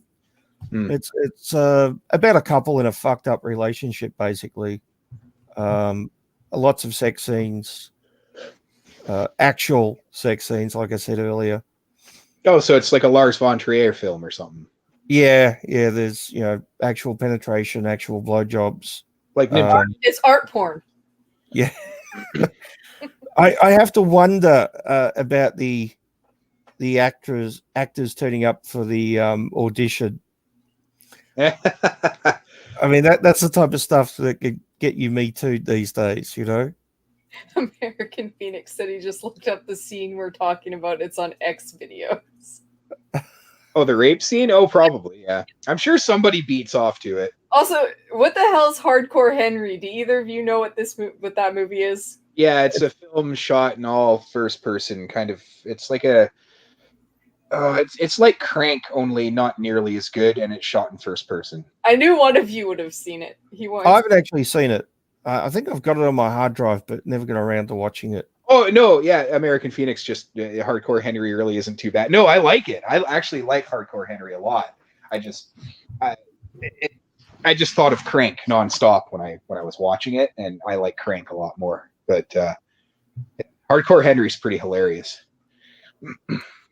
It's all in first person, 100% in first person. God, I think that would make me sick. Well, yeah, just think of watching me or anybody else play the best first person brawler shooter game. Okay, see now, for like an hour and 20 minutes. Yeah. Part of the reason I don't play a lot of first person games is because I get quite motion sick. So that movie sounds like a bad time. Wait until you see Irreversible. I'm gonna watch it. I'm very interested now because it's like porn. Well, no, love is like porn. Irreversible is like a nightmare. It's rape porn. It's torture porn. It is not torture porn. Is not a genre. I didn't say that like, oh, it's torture porn, like some dumb fuck. I meant literally torture porn, as in pornographic imagery with torture involved. Maybe, yeah. We'll watch it. If you have a rape fetish, it sounds like you're gonna love this movie. Probably why it's on X videos. Yeah, actually, it's probably why those particular scenes, if they're shot as well as you guys are saying they're shot, it makes sense for them to be on something like that under the rape genre. That being said, I'm sure there are people out there that would watch it and go, that's not that disturbing. And I suppose that's fine. I mean, there are films that other people find really scary or disturbing that I don't at all. So, well, I guess it depends on how immersed you are into it. I suppose so. Yeah. I mean, you obviously know it's not real. I I would hope that the viewer knows that a film isn't real. If they don't, they probably shouldn't be watching fantasy movies at all. Yeah. But having said that, I still found it, extremely disturbing. But I think you're meant to. That's the whole purpose of it. It's supposed to be disturbed and disgusted. Yeah. I'm always down to find more movies that disturb me because nothing has topped my one particular. Yes, which we'll get to eventually one day. He's been trying. He's shown me things like. Well, I think it's all personal perspective too, though, right? It's all it would be different for most people. I think different for everybody. So yeah, but I know like mine in particular is because it comes the point of disturb comes so far at the end of the fucking movie, and you're not expecting it. That's why it's so jarring for me. Yeah. Without spoiling too much. I think the other disturbing scene in Irreversible is right at the end of the gay nightclub stuff when they find the guy and get into a fight with him and end up caving his face in with a fire extinguisher. Oh my goodness! Yeah, the camera work there is brilliant too. That is brutal. Apparently, they tried it with a fake head at first and it didn't work, so they had to use CGI. Yeah, they did CGI it, but it's so convincing. It looks real. I mean, it's one of those things where, yeah, I can't get it out of my head. I'll probably be thinking about it for like a week now. Like it's pretty full on. Yeah, it really. That for the fire extinguisher? Is that what I'm in for? Yep. Yeah. Ah.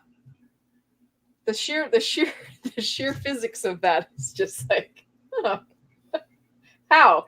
I guess, is it a small one of those little mini fire extinguishers or is it a full-sized one? Full size. Oh, so it's goat seat. All right. Oh, Vane, have I broken you? No, I'm just wondering why you're confused about someone having their head bashed in by a fire extinguisher. No, I said, did they get fucked with a fire extinguisher? Oh, no, we didn't hear that bit. It must have cut out. You answered me and said yes. Because we were talking about him getting his face caved in with it. That's what I thought you were talking about. Well, everything was pornographic, so I thought, oh, did he get fucked with it? Well, he gets face fucked with it, I guess. See, that kind of brutal violence is never. I'm like, yeah, go for it.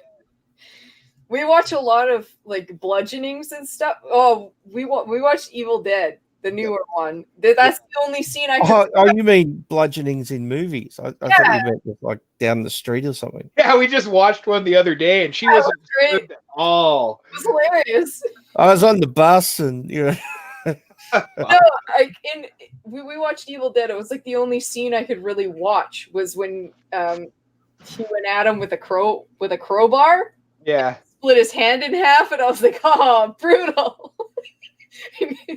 Meanwhile, I couldn't watch anything else because it was all like glass and needles and things. And you'll understand when you see it. There not many people are actually prepared for Irreversible. You might be overly prepared now. Yeah. That could be a problem. Maybe we've talked it up too much, but you'll see. You'll like it. I think it's a good movie. Like it regardless. So. Oh yeah, I'm sure I'll enjoy it. It sounds like my kind of movie, other than the motion sickness, but I'm sure I'll get over it. You'll get over it. It doesn't last forever. I'll just eat some gravel before we watch it. Yeah, the motion sickness part, it's mainly at the start where it's really bad. Oh, okay. So yeah. I'll get over it. I'll just plow through it. That's what she said. And the scene at the start, Biggs, with the two guys talking, they don't have any relation to any other part of the movie, do they? Apart from the fact that they're above the gay nightclub. I don't think they do. No, it's kind of like an opening piece to the film. You know what I mean? Like, which is technically at the end. Yeah, well, yeah, exactly. Yeah, it's just, I think what it was meant to show is it just, it just everything just kind of went on after all these events. It was such a it's everything went out with a whimper. How long? Yeah, and one of the guys is talking about having been to prison because he slept with his daughter. Yeah. What? No, it's a fucked up conversation, but I think what I got from it is everything. It just went out with a whimper. The camera pans up or pans down from these guys, I guess, right? And yeah, they're just in like a bedroom in what looks like a halfway house or something, and there's a fat old guy and his jocks and another guy, and they're just sitting there in the bed talking. yeah, And he goes, "Yeah, I've been to prison." He goes, "What for?" He goes, "Oh, I slept with I made the mistake of sleeping with my daughter," or something like that. yeah. Just American Phoenix is a douche. Just had to throw that out there. Sorry. this new. Yeah. He's always picking on the poor spoilers account, so I figured I'd let her say a thing. Okay. What? I like when you noticed that I switched. No, I noticed. I just wondered why you did it. Well, I'm entertaining our one viewer. Ah. How long is this movie? 8 hours. Yeah. At least. Depends on who you ask. Really, how long is this movie? It's only an hour and a half, a little over. Okay, Now- I know what I'm doing. I know what I'm doing after the show's over. You gonna watch Irreversible? Well, yeah, I'm not tired, so I may as well. Oh, well, hey, there you go. Oh, hey, Miss Anon, do you remember that movie we watched a few months ago called Angst? Fill me in on the synopsis a little bit. Well, the Austrian/German serial killer that goes from house to house. Have you ever seen that film, Bane? I'm not sure. I don't think so. That's up there, actually. That's like right beneath. Yeah. Most disturbed film. That's like, ooh, that was as close as you've ever gotten to topping it. Okay, so it's basically a film, a 1983 film about a serial killer who was just let out of prison. Mm-hmm. He immediately goes on a killing spree. But the whole thing is told from his perspective, not first. So you're saying prison didn't heal him? Oh yeah, exactly. It's really strange. Wow, that's ideal strange. prisoner. But you should watch it for one. And Yep. this film Angst was actually Gaspar Noé's biggest influence as a filmmaker. Oh, okay. So maybe I'll try to find it online for you or something. I'll definitely want to watch that. Amazing film. It is very, very difficult to watch in the best way. Yeah, I definitely say that it is now a close second to my number one. So I almost got you. It was so close. Oh, that's from 83. Okay. I'm sure you can look it up. Yeah, it's I'm looking at it. Yeah. Without spoiling anything for Bane, because he's gonna watch it now. There's that one particular scene in there. It just breaks my fucking heart. You don't spoil that for him. No, I won't. But it actually makes me want to weep on myself. Yeah. Yeah, he'll have a good time today after the show. And Gaspar does have a new movie out this year. A new one coming out this year, does he? It's already being released at Cannes. It was the 18th of May. Okay. So, Lux Eternia, or it's a AE thing. How do you pronounce that? The AE symbol together. I think it's pronounced A, like A. I've seen that before. Canadian A, not AE. It's pronounced. I think it's pronounced A, like Eterna. I'm not. Don't quote me. Okay. I've seen that in other things. I've heard that in. Gosh, what was it? Okay, I'm starting to ramble now, but I think so. I mean, we can find out for sure. Don't quote me on that. But wow, I didn't know that. That'll be interesting. Yeah. I don't know when we'll be able to see it though, but of course Charlotte Gainsborough's in it. She's Lars von Trier's protege. She was in Antichrist and Nymphomaniac and a couple. Oh, yes. So well, there'll probably be lots of sex scenes in it then. Actual sex scenes. This movie for sure. Yeah. Someone's going to get fucked for sure then. Yeah. Could be the audience, but probably not. Wait, that's like breaking the fourth wall, isn't it? But it's not quite. Should we make some predictions for this movie that we haven't seen? There's going to be incest, drugs, an abortion, and a lot of sex. It'll be like 3D. It just the next fad, basically. So there'll be lots of camera motion, lots of drugs, lots of sex, probably an abortion, probably very disturbing, and very artistic. Okay, so there is. I'm just looking on Wikipedia right now because that's the best place to start, right? Yeah, same here. There is. Have you seen the little synopsis? Shall I read it? Yeah, go and read it. It's a very, very short synopsis. Yep. So it was not the synopsis here, but it was screened out of competition at 2009 Cannes Film Festival. Okay. It is a metafictional drama centered around Gainsborough and Dali, or Dahl, one of the actresses, playing themselves, making a film about witches. Huh.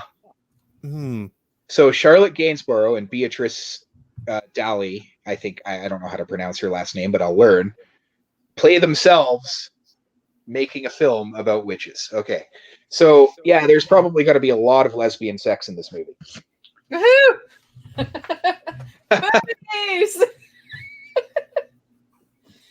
Of course, we could all be completely wrong, and it could just be a hyper-violent, or neither of those two things.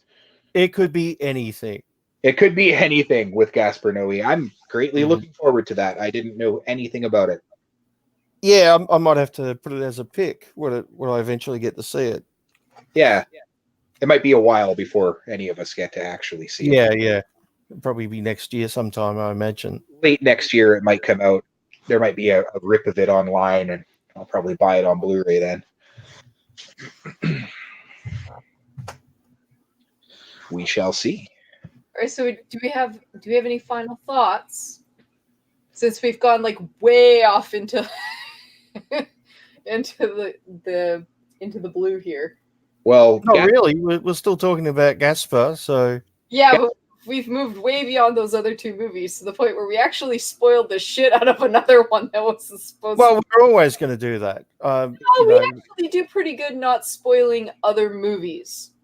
Yeah, it's okay. Yeah, but this is really a Gaspar Noé episode. It's kind of hard to talk about him without talking about Irreversible. I'm chastising the two of you, very naughty. Spoiled movies that we didn't warn people about. How dare you? Guilty as charged, I guess. I think we did mention it at the start, though, that we would be talking about it. So yes, but that at the end, yeah, we did actually. Yeah, that's the count. Oh, sure. I'm sure they'll be fine. I'm sure. And it's all a dream. Fine. Yeah, it was all a dream anyway. So yeah. Sometimes when movies do that, I get irrationally angry. Well, that's because most of the time when movies do that, it's a cop-out and it kind of sucks. Yeah. I think that's the most critical thing I've ever said. It is. I'm actually shocked. Wow. I have to go shower now. Yeah, you're so what's next episode? Oh, it's Big's pick. Yes. And he's gracing us with one of the best modern horror films, I think. Well, all right. Before we get to that, when are we doing it? We doing it next week or in 2 weeks? Next week, hopefully. Okay. Yeah, because you only got one movie, so that makes it easy. Yeah. Well. Yeah. But it is, and you know what? It's Birthday Boy next weekend, so he can do whatever he wants. Oh. Well, I'd really love to talk about Hereditary. All right, so we'll do it next week. Yeah. It's your birthday. I want to talk about horror movies too. Yep. And I will do so. Be prepared for a Master on Tangent. Yeah. Next week. It's going to happen. Very angry tangent.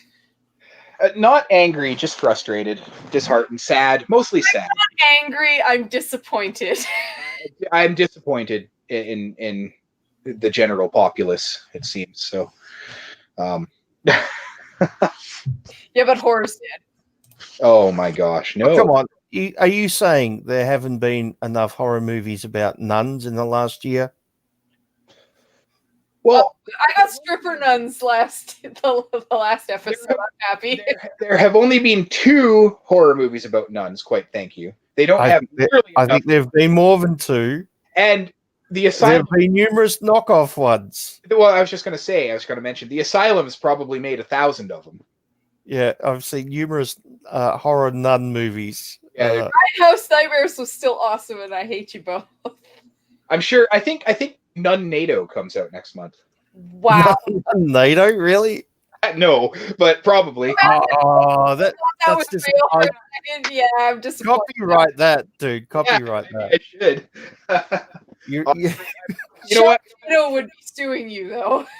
I'm sure somebody from the asylum right now is watching us, and which is a small time film studio that makes Sharknado and various other ripoffs. Yeah. For anybody that doesn't know, I'm sure somebody from the asylum is watching us right now because they have 1 million people apparently watching everybody all the time, so they can rip off everything all at once. I'm sure NATO will be a thing by this time tomorrow. So, damn it, we're out millions. Neil Breen's gonna make it. Yeah. So what nuns are in Nun NATO? Are they zombie nuns? They're No, they're shark nuns. What the fuck? They're shark nuns. There you go. They're shuns.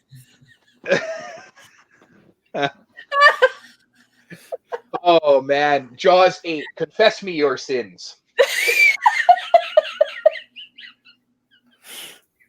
Can't be worse than Jaws the Revenge. Jaws gone wrong. The nautical confessions. And followed by its sequel, Jaws 9. Bruce was right. Okay, I should stop. We're gonna, yeah. Okay, so next week, hopefully, we will see you next week, next Friday. See you next week if he's not too hungover. Although actually, you won't be because it'll be Friday evening, so it's all good. Yeah. So, any final thoughts on the 2 movies we discussed today? The 8 movies we discussed. Yeah. Watch them all. They're good. Yeah. Watch them all. French movies are fucked up. Yeah, if you only watch one, I recommend Climax because it's probably the most accessible. Second. Yeah, me too. But if you want to be disturbed, watch Irreversible. Yeah, which we. And if you're going to take a lot of drugs, watch Enter the Void. Yeah. Okay. Good night, everybody. Good night. See you next week. All right. Bye.